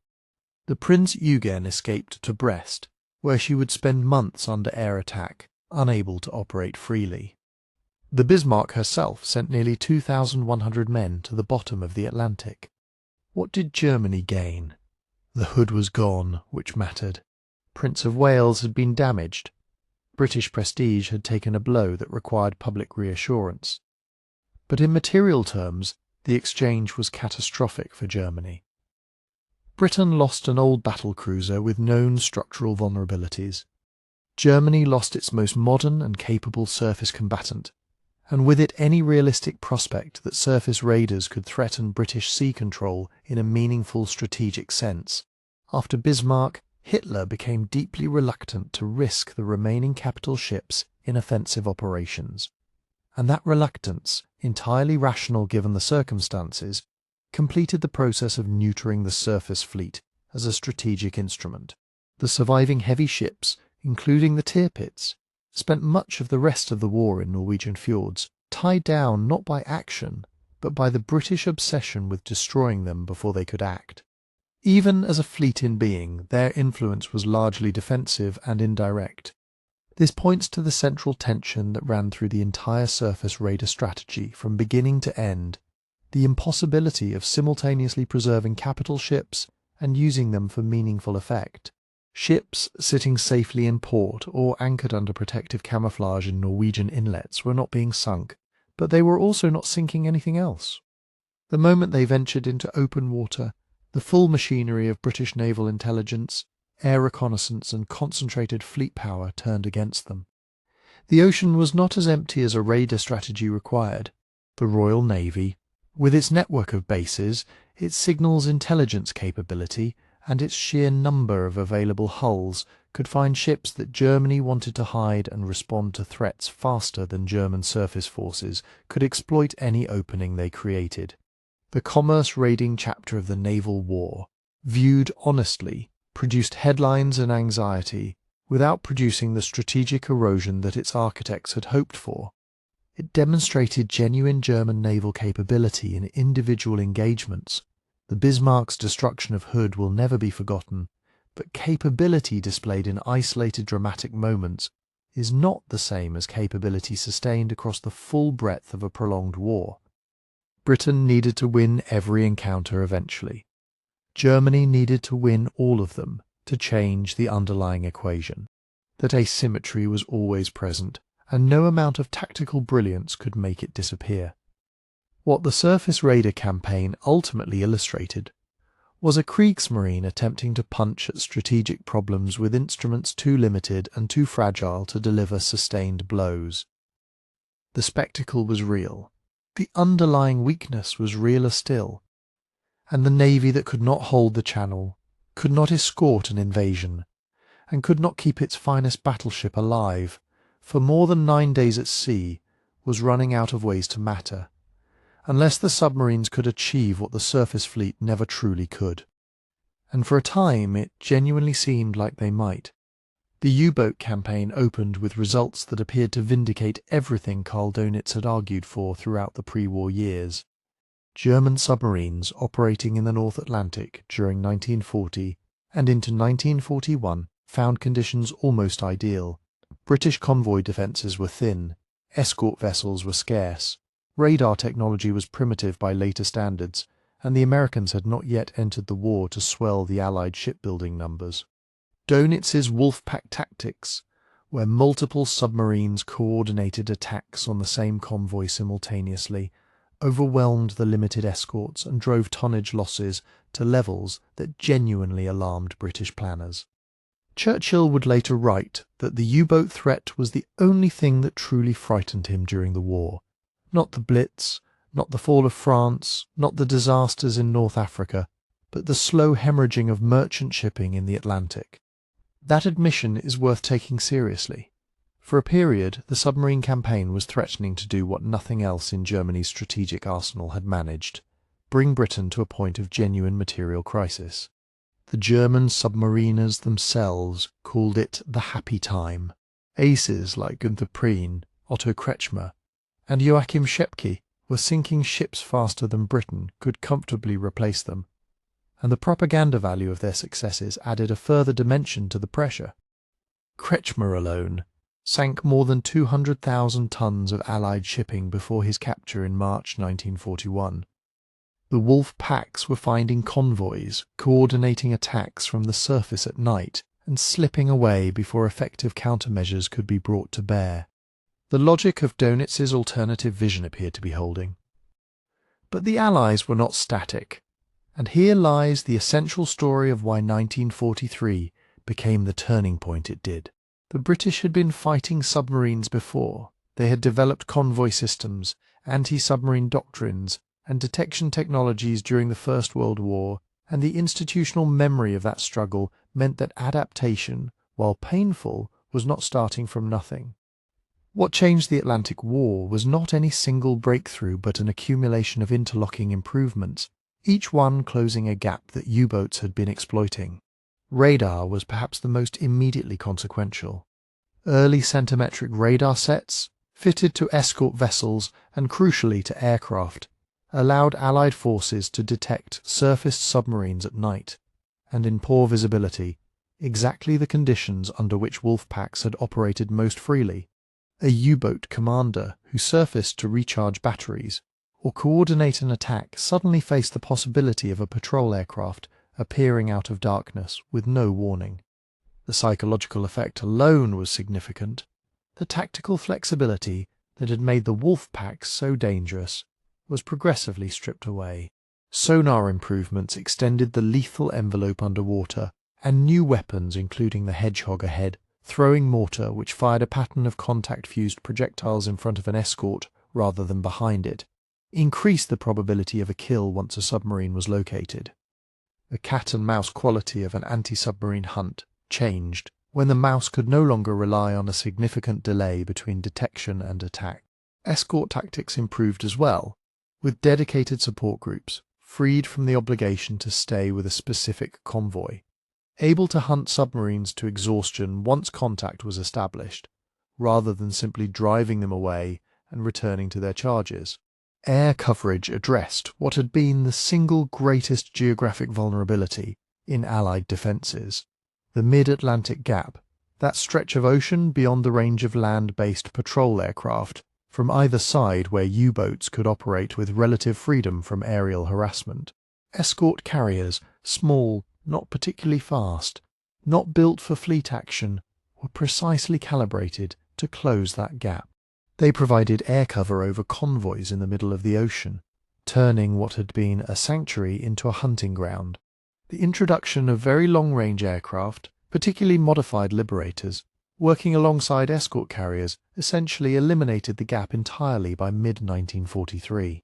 The ocean that had sheltered German submarines was now being watched from above in nearly all its breadth. Underpinning all of this was intelligence, specifically what was happening at Bletchley Park. The Allies' ability to read encrypted German naval communications through the Ultra program, while maintaining extraordinary secrecy about that capability, allowed convoy routing to be adjusted in real time based on known U-boat positions, and allowed hunting groups to be directed towards submarines that had already been located by signals intercepts. The cat did not always know it was being led. From the German perspective, a convoy that seemed to have vanished from a patrol area had simply been rerouted around a wolf pack whose positions had been compromised without their knowledge. Dönitz suspected at various points that German codes had been broken, and the truth, when it eventually emerged after the war, confirmed those suspicions in their most significant dimensions. The intelligence asymmetry was perhaps the single most devastating invisible factor working against the U-boat campaign. Germany's industrial situation compounded the problem from the other direction. Allied shipbuilding, particularly American shipbuilding once the United States entered the war, and the extraordinary productive capacity of its yards was fully mobilized, reached rates that no submarine campaign could realistically hope to match through attrition. The famous Liberty ships were being produced faster than U-boats could sink them. The math that had made the campaign theoretically viable, sink tonnage faster than it can be replaced, was being undermined by the sheer scale of Allied industrial output. Even a highly successful U-boat campaign could not win a war of tonnage against an opponent building ships at assembly line speed. The cumulative result of these converging pressures announced itself with devastating clarity in May 1943. German submarines lost 41 boats in that single month. Dönitz temporarily withdrew his forces from the North Atlantic. They returned, but the conditions that had made the campaign so dangerous in its early phase were gone and could not be recreated. U-boats continued to operate, continued to sink ships, continued to require substantial Allied resources for their suppression. But they had lost the capacity to threaten the fundamental flow of supply across the Atlantic that their early successes had genuinely endangered. The one German naval strategy that had come closest to mattering, the one that had genuinely alarmed the Allies and offered at least a theoretical path to strategic leverage, had been overtaken by adaptation, technology, intelligence, and industrial scale.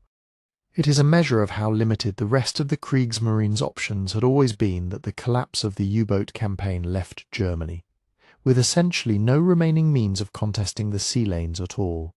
What the collapse of the U-boat campaign made visible was something that had always been present beneath the surface of every German naval ambition, a set of material constraints so fundamental that they would have undermined bold strategy even if the tactical and operational decisions had been better. The Kriegsmarine did not fail simply because its commanders made wrong choices or because the Allies outfought it at sea. It failed in significant part because Germany lacked the underlying industrial and logistical ecosystem that genuine sea power requires. These were the hidden enemies, the ones that never appeared in battle reports or casualty figures, but shaped every outcome just as surely as torpedoes and depth charges. Start with fuel, because without it, nothing else is possible. Germany entered the war as a country dependent on imported petroleum, and its synthetic fuel production, while a genuine engineering achievement, was never adequate to meet the simultaneous demands of a land war, an air war, and sustained naval operations. The Luftwaffe and the Wehrmacht consistently received priority in fuel allocation, which was a rational decision given Hitler's strategic orientation, but one with severe consequences for the Navy. Major surface warships, battleships, cruisers, destroyers are profoundly thirsty machines. Bismarck consumed enormous quantities of fuel on the Atlantic sortie that ended her. Tirpitz, sitting in Norwegian fjords for much of the war, still required fuel for occasional movements, defensive operations, and the maintenance of readiness. Training exercises, essential for keeping crews sharp and working up new vessels to operational standard, burned fuel that the Navy could rarely afford to spare at the level the task actually required. The practical result was that German warship crews often went to sea less prepared than the mission demanded, and that operational plans had to be constrained by what the fuel situation would permit, rather than by what made strategic sense. A fleet that cannot train adequately is a fleet whose effectiveness degrades over time, regardless of the quality of its ships. There is strong evidence that fuel restrictions contributed to a progressive erosion of readiness among surface units. As the war continued, a slow attrition of capability that no amount of tactical boldness could fully compensate for. The Allies did not face this problem at anything approaching the same scale. The United States, Britain, and their partners had access to global oil supplies on a different order of magnitude entirely, and it showed in the tempo and confidence of their naval operations throughout the war. Industrial bottlenecks created a parallel set of constraints. German shipbuilding was impressive in certain respects. The engineering quality of individual vessels was high, but the shipyards themselves were working within a broader industrial system that was simultaneously trying to produce tanks, aircraft, artillery, vehicles, ammunition, and the 100 other requirements of modern total war.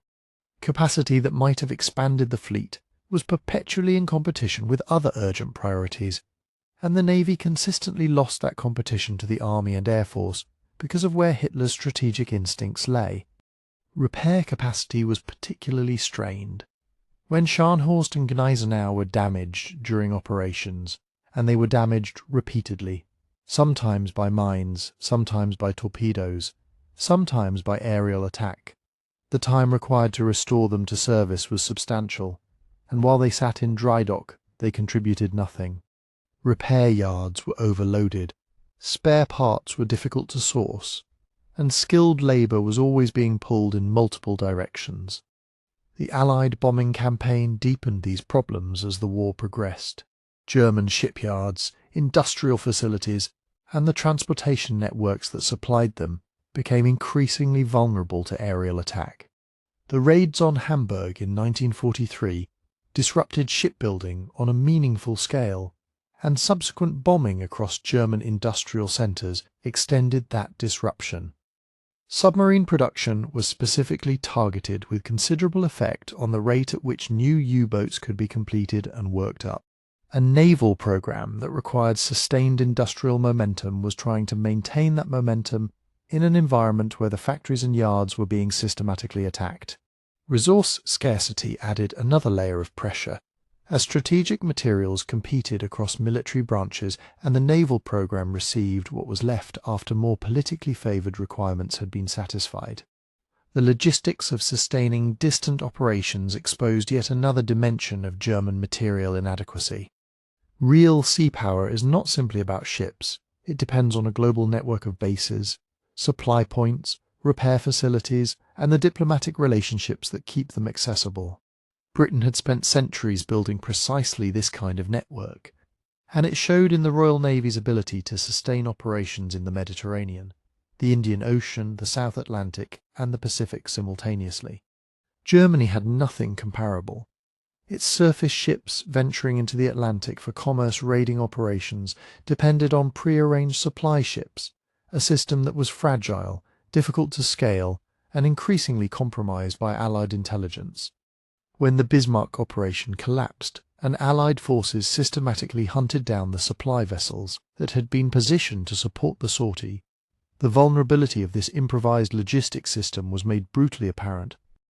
Without secure overseas bases, a German warship operating at any distance from home was operating on borrowed time.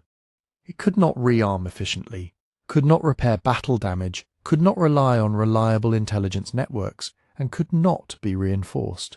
The contrast with British operations, sustained by a global imperial infrastructure built over generations, was not something that could be resolved by tactical ingenuity or individual courage. Infrastructure of that kind is not assembled quickly, and Germany had not seriously attempted to build it during the pre-war years, even when the political opportunity might theoretically have existed. What all of this points toward is something more fundamental than a series of unfortunate material shortages. It reflects the reality that Germany was not organised as a maritime power at the level of national economic structure, industrial priority, and long-term strategic investment. The ships could be designed, the men could be trained, within the limits fuel allowed. The doctrines could be developed. But the deep material ecosystem that sustains a serious naval challenge to established sea power, the fuel, the industrial base, the repair infrastructure, the global logistics network, the consistent prioritization of naval requirements across the entire economy, none of that existed in Germany to the degree that the ambition required. Even the most audacious German naval plans were therefore built on a foundation that could not support their weight. The hidden enemies were always there, shaping what was possible long before any engagement with the enemy, and no amount of boldness at the operational level could overcome constraints that were embedded in Germany's fundamental material situation. The material constraints were real and deeply limiting, but material alone does not explain every failure. Alongside the fuel shortages and the industrial bottlenecks and the absent logistics network, there was another layer of dysfunction, one located not in the dockyards or the refineries, but in the command structures, the personal rivalries, and the strategic decision-making processes that shaped how Germany's naval resources were actually used. Even the assets Germany did possess were often deployed less effectively than they might have been, and a significant part of the reason for that lies in the fractured, competitive, and frequently incoherent command environment within which the Kriegsmarine had to operate. Erich Raeder and Karl Dönitz were both capable officers, and both were genuinely committed to the German naval cause, but they represented fundamentally different visions of what that cause required. Raeder, who commanded the Kriegsmarine until his resignation in early 1943, was a surface fleet man in his instincts and outlook. He believed in balanced naval power, a combination of capital ships, cruisers and submarines, working in coordination to challenge British sea control across multiple dimensions. Dönitz was a submarine specialist with an almost missionary conviction that the U-boat, properly resourced and properly used, was the instrument that could strangle Britain into submission. These were not minor differences of emphasis. They were competing strategic philosophies that implied radically different resource allocations, different organisational priorities, and different relationships with the broader war effort. The tension between them ran through the entire war. Raeder believed the resources devoted to U-boat production could and should have been spread more evenly across the fleet. Dönitz believed, with some justification, that the surface fleet absorbed enormous expense and attention while delivering results that were strategically marginal compared to what the submarines were achieving. When Dönitz eventually replaced Raeder in January 1943, following Hitler's furious reaction to the perceived failure of German surface ships during the Battle of the Barents Sea, it represented the decisive victory of one vision over the other. But the timing meant that the shift came precisely when the Atlantic campaign was entering its most difficult phase, when the operational environment was hardening against the submarines in ways that no reorganization of naval command could reverse. Hitler himself was perhaps the most disruptive element in this picture. His relationship with the German Navy was complicated by a fundamental lack of maritime intuition. He was a land animal by instinct and by military background, and he never truly understood sea power in the way that he understood armoured warfare or strategic bombing. He could appreciate the spectacle of large warships. There is compelling evidence that the sheer visual drama of capital ships appealed to him on an almost aesthetic level, but he lacked the strategic patience and the operational understanding that effective naval command requires. His interventions in naval decision-making were often counterproductive. After the sinking of Bismarck, he became increasingly reluctant to risk the remaining major surface units, preferring to keep them in existence as a fleet in being, a concept he grasped imperfectly, rather than accepting the operational risks that aggressive employment demanded. This risk aversion was not irrational in isolation, but it robbed the surface fleet of whatever residual strategic leverage it might have generated, and it created frustrating, demoralizing constraints for the naval officers, trying to use those ships meaningfully. The rivalry with the Luftwaffe introduced a different but equally serious form of dysfunction. Maritime air power, reconnaissance over the ocean, air cover for naval operations, coordination between aircraft and submarines, is not a luxury for a navy engaged in serious blue water competition. It is a necessity. The Royal Navy and the Royal Air Force had their own coordination difficulties during the war, but the German problem was considerably worse. Goering's iron grip on aviation assets extended to maritime patrol aircraft, and his relationship with Raeder was poisonous. The Focke-Wulf W200 Condor offered real potential for long-range maritime reconnaissance and anti-shipping strikes in the Atlantic, but Luftwaffe control of these aircraft meant that their deployment was shaped by Luftwaffe priorities and institutional preferences rather than naval requirements. Coordination between condors and U-boat wolf packs was sometimes achieved but was never systematic, never reliable, and never fully developed into the coherent combined arms doctrine that the situation demanded. The air gap in the mid-Atlantic, that zone beyond effective land-based air cover that proved so costly to Allied convoys, was also a zone where German reconnaissance and strike capability was severely limited by the same institutional barriers. The potential synergy was partially recognized, but never properly exploited. What made all of this worse was the inconsistency of strategic guidance from the highest level. German naval planning throughout the war was subject to sudden shifts in Hitler's priorities and attention. Resources would be promised and then redirected. Operational objectives would be set and then modified or abandoned. The Norwegian campaign of 1940 was partly a naval strategic initiative that made operational sense on its own terms, but was decided upon without full accounting for its cost to the surface fleet in a longer war. Operations in the Mediterranean, support for Rommel's campaign in North Africa, and the persistent demands of the Eastern Front all competed for resources and attention in ways that the Kriegsmarine could not predict or plan around with any confidence. Long-term naval strategy requires long-time horizons, consistent resource allocation, and patient institutional development. None of those conditions existed within the environment the Kriegsmarine inhabited. What is perhaps most striking when examining all of this is the contrast between the talent available at the individual and unit level and the poverty of coherent naval statecraft at the level of the German state. There were skilled submarine commanders, capable surface fleet officers, and competent staff officers within the Kriegsmarine. The tactical professionalism of German naval personnel was generally high, and in specific engagements that quality was clearly visible.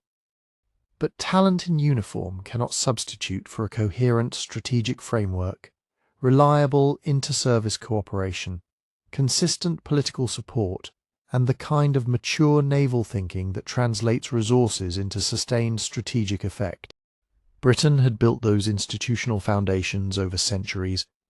Germany, even in its most ambitious naval moments, was attempting to improvise them under wartime pressure, while simultaneously fighting a continental land war of unprecedented scale. The command friction and strategic confusion were not incidental problems to be solved at the margins. They were symptoms of something more fundamental, a nation attempting to exercise sea power without having genuinely organized itself at the deepest institutional level to do so. Set against all of that dysfunction, the command friction, the inter-service rivalry, the strategic incoherence, there is a different story worth telling about the Kriegsmarine, one that is less dramatic than the dream of oceanic challenge, but considerably more honest about what the German Navy actually accomplished during the war. Because while the grand ambitions collapsed, the Kriegsmarine did not simply cease to matter.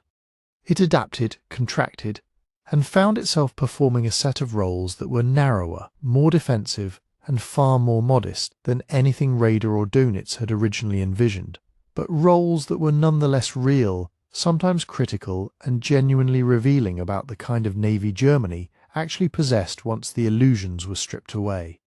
The Arctic theatre offers one of the clearest examples of this adaptation. When Germany invaded the Soviet Union in June 1941, Britain began sending supply convoys to the northern Soviet ports of Murmansk and Archangel, threading a difficult route along the Norwegian coast and across some of the most punishing waters on Earth. These convoys represented a significant strategic lifeline to the Soviet war effort, and Germany had obvious reasons to interdict them. The Kriegsmarine, specifically the heavy surface units, that had been largely sidelined from Atlantic operations, and the U-boats operating out of Norwegian bases, became the primary instrument for these attacks. For a time, the combination of surface raiders, submarines and Luftwaffe aircraft operating from Norwegian airfields made the Arctic route genuinely dangerous for Allied shipping. The most notorious episode was the fate of convoy PQ-17 in the summer of 1942, when the mere threat posed by the battleship Tirpitz and other heavy ships caused British naval authorities to order the convoy to scatter, with catastrophic results, as Luftwaffe aircraft and submarines then picked off the dispersed merchantmen at relative leisure, sinking 24 of 35 ships without Tirpitz ever firing a shot at a convoy vessel. That episode illustrates something important and somewhat paradoxical.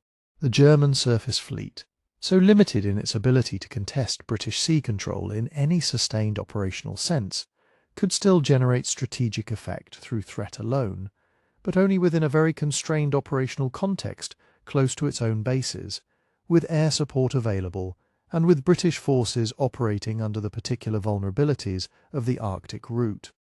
When the British and Americans adapted their convoy procedures and strengthened their escorts, the window narrowed considerably.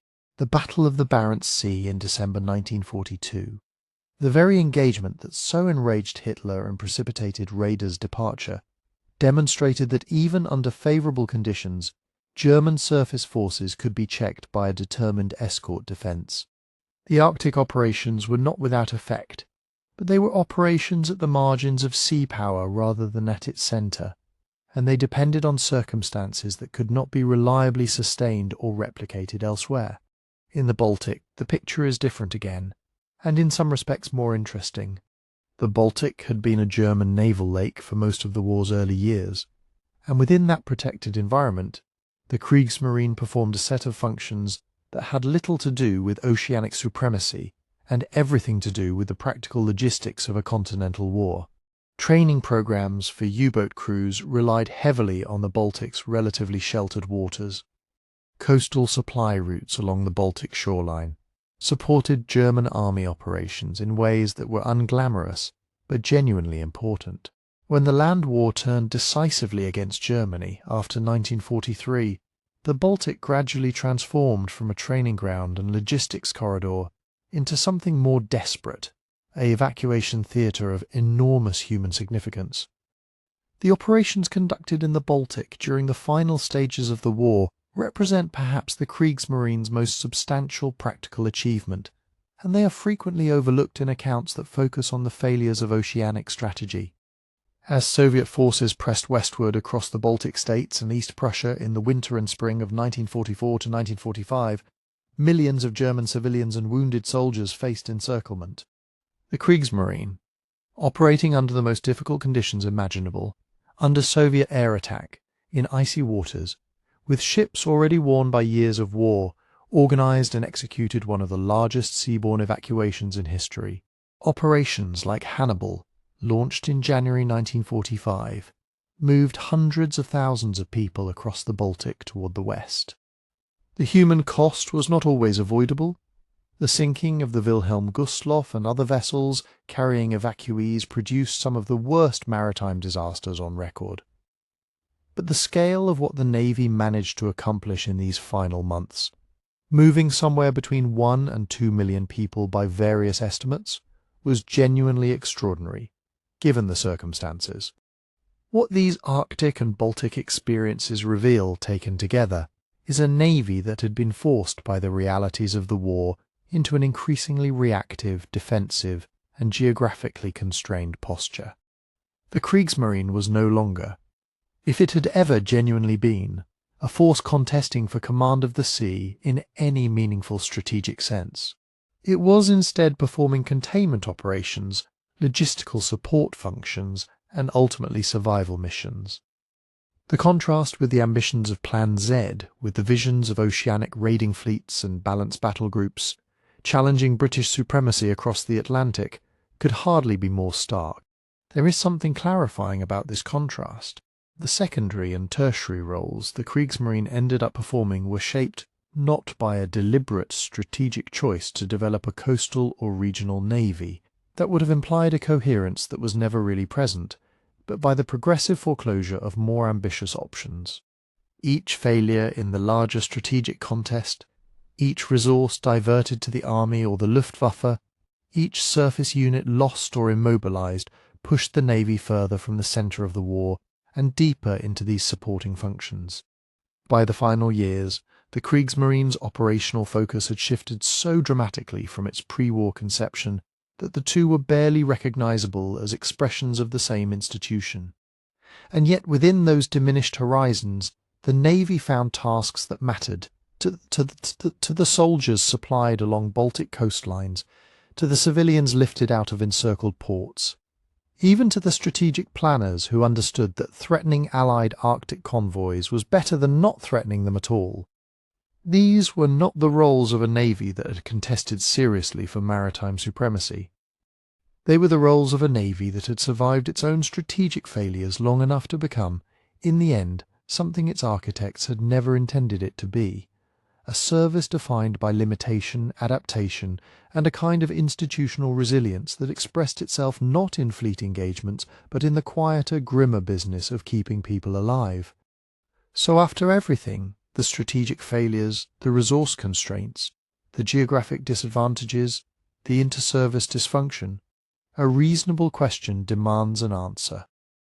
Could Germany, under any realistic set of circumstances, have actually built a navy capable of genuinely contesting the war at sea, not merely causing inconvenience to Allied shipping, not merely threatening Arctic convoys from the shelter of Norwegian fjords, but actually challenging British and American sea control in a way that might have altered the war's fundamental trajectory? It is worth being honest about what this question is really asking, because there is a tendency to conflate two very different possibilities. One is whether Germany could have made the war at sea significantly more costly for the Allies, inflicting greater losses, disrupting supply lines more severely, tying down more Allied resources and attention. The other is whether Germany could have actually contested sea control itself, threatening Britain's ability to sustain imports, to project power, to maintain the transatlantic connection that underpinned the entire Allied war effort. These are not the same thing, and the distinction matters enormously when evaluating the counterfactuals. Start with the most frequently cited alternative. What if Germany had begun the war with a much larger U-boat fleet? Dönitz had been clear, almost plaintive, about his requirements throughout the late 1930s. He wanted around 300 operational submarines to wage an effective tonnage war against British imports. He entered the war with a fraction of that number. There is genuine reason to believe that a Germany which had invested more heavily in submarine construction from 1935 onward, redirecting resources away from the expensive surface fleet program that Plan Z represented, could have entered the conflict with something closer to that figure. The early period of the war, before Allied convoy procedures had matured, before radar technology had transformed the balance, before American industrial production had fully mobilized, represented perhaps the most favorable window the U-boats ever had. With greater numbers in that window, the Battle of the Atlantic might have been bloodier, the strain on British imports more severe, the political and logistical pressure on London considerably more acute. That much seems defensible as a historical possibility. But even granting that, the limits of what submarines could achieve are real and stubborn. U-boats were not a tool of sea control. They were a tool of attrition and disruption. They could raise the cost of using the Atlantic. They could not close it. Britain had survived submarine campaigns before, had developed convoy tactics before, and possessed both the institutional memory and the industrial base to adapt. The Americans, once mobilized, brought shipbuilding capacity that was simply staggering, constructing Liberty ships faster than U-boats could sink them before the war reached its midpoint.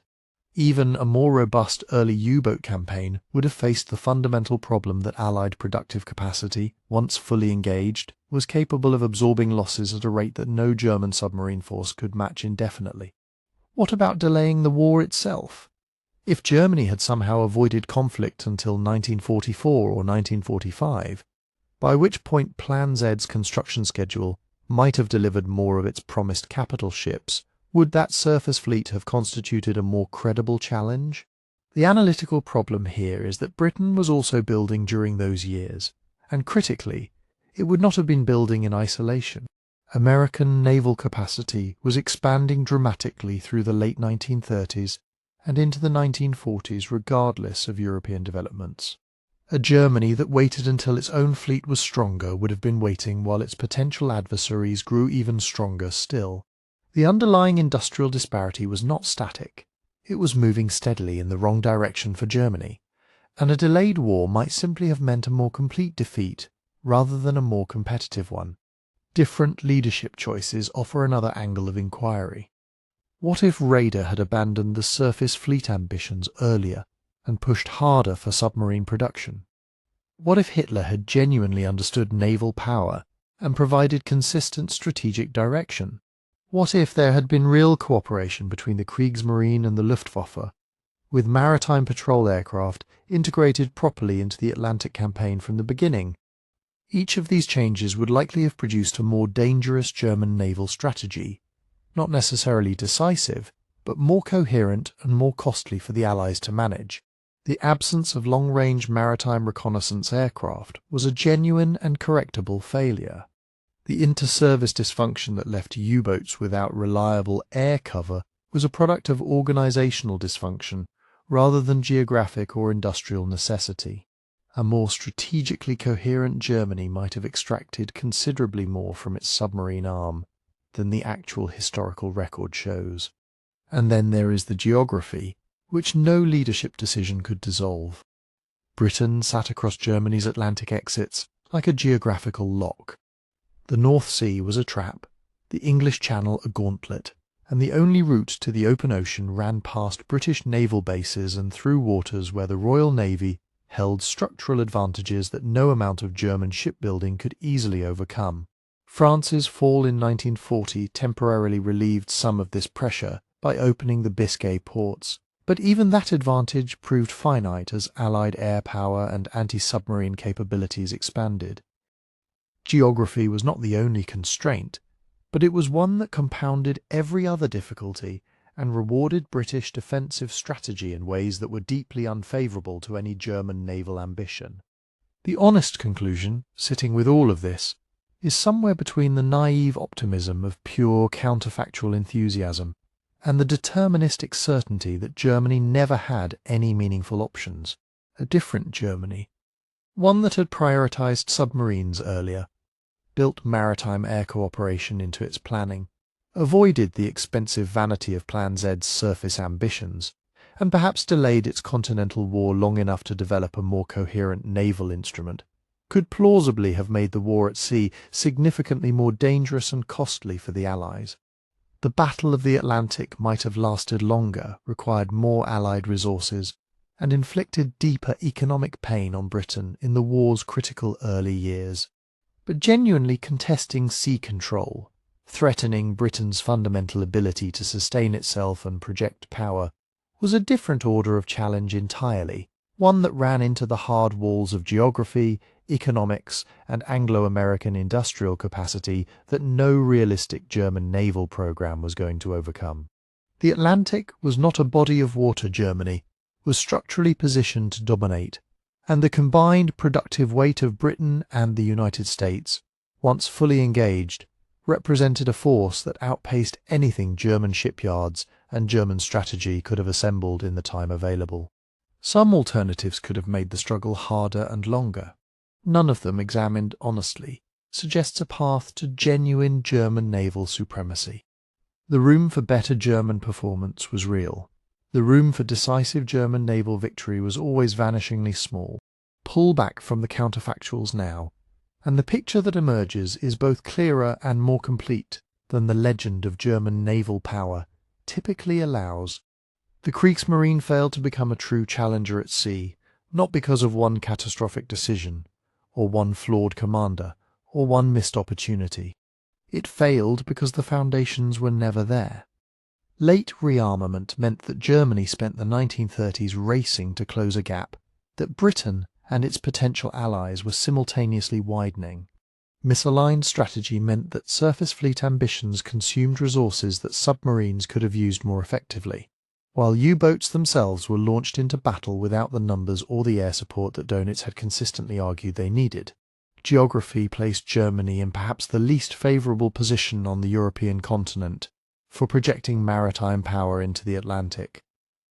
And limited industrial capacity, always stretched across competing demands from the army and the Luftwaffe, meant that the navy perpetually received what was left rather than what its strategic role actually required.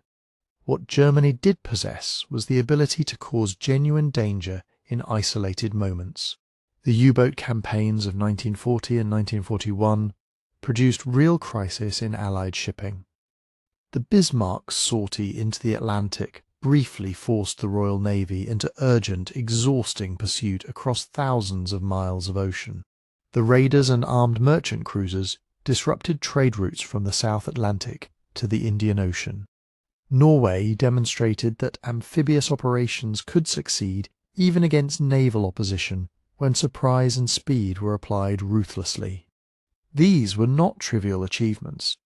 They represented genuine competence, real courage, and moments when the balance felt more precarious than the final outcome might suggest. But there is a critical difference between causing danger in isolated encounters and sustaining the ability to contest the seas over time. Britain's fundamental capacity to use the Atlantic, to receive American supplies, to project power toward North Africa and eventually Europe, to maintain the imperial connections that kept it fighting, was never broken. It was strained sometimes severely, but never broken. And that distinction is everything. Naval power that cannot close the sea lanes it targets, that cannot prevent the enemy from eventually adapting and responding, that cannot translate tactical success into sustained strategic pressure, has not truly contested sea control. It has merely added friction to an outcome it could not reverse. The famous ships have tended to obscure this larger structural story. The Bismarck dominates popular memory of the Kriegsmarine in a way that is, historically speaking, somewhat misleading. A single battleship, however powerful, sunk on its first operational voyage after sinking one British capital ship and damaging another, is a dramatic episode, but it is not a strategic campaign. The Graf Spee, the Scharnhorst, the Tirpitz lurking in Norwegian fjords, tying down British forces through the mere threat of its existence. These become the story, and in becoming the story, they can crowd out the structural reality behind them. The Kriegsmarine's most famous moments were spectacular, precisely because they were exceptional, and exceptional moments do not constitute a sustained challenge. The U-boats came closest to altering that picture fundamentally. In the Tonnage War of 1942, when Allied losses reached their most alarming levels, there was a genuine question about whether merchant shipping could be replaced faster than it was being destroyed. That question, had it been answered differently, might have changed the war's timeline and its costs in ways difficult to fully calculate. The U-boats were the one instrument in the German naval arsenal that had both the theoretical capacity and the operational logic to threaten the Atlantic connection at its core. That they ultimately could not sustain the pressure, overwhelmed by Allied technology, air power, improved convoy tactics, and the staggering productive output of American shipyards reflects the same structural limits that constrained every other German naval effort. So the title question finally has its complete answer. Germany had a navy. It had capable commanders, skilled crews, effective technology in certain categories, and moments of genuine operational achievement. What it did not have, and what no realistic combination of decisions, resources, or timing could have fully provided, were the foundations of a maritime superpower, favourable geography, industrial depth sufficient to compete with Anglo-American production over a prolonged war, and a coherent national strategy that genuinely prioritised sea power alongside land power. The Kriegsmarine was always fighting at the edge of its structural limits. It could threaten, disrupt, and impose costs it could never control. And in the end, the difference between those two things is the difference between a fleet that made the war harder and a fleet that could have changed its outcome. Germany achieved the first. The second was always out of reach.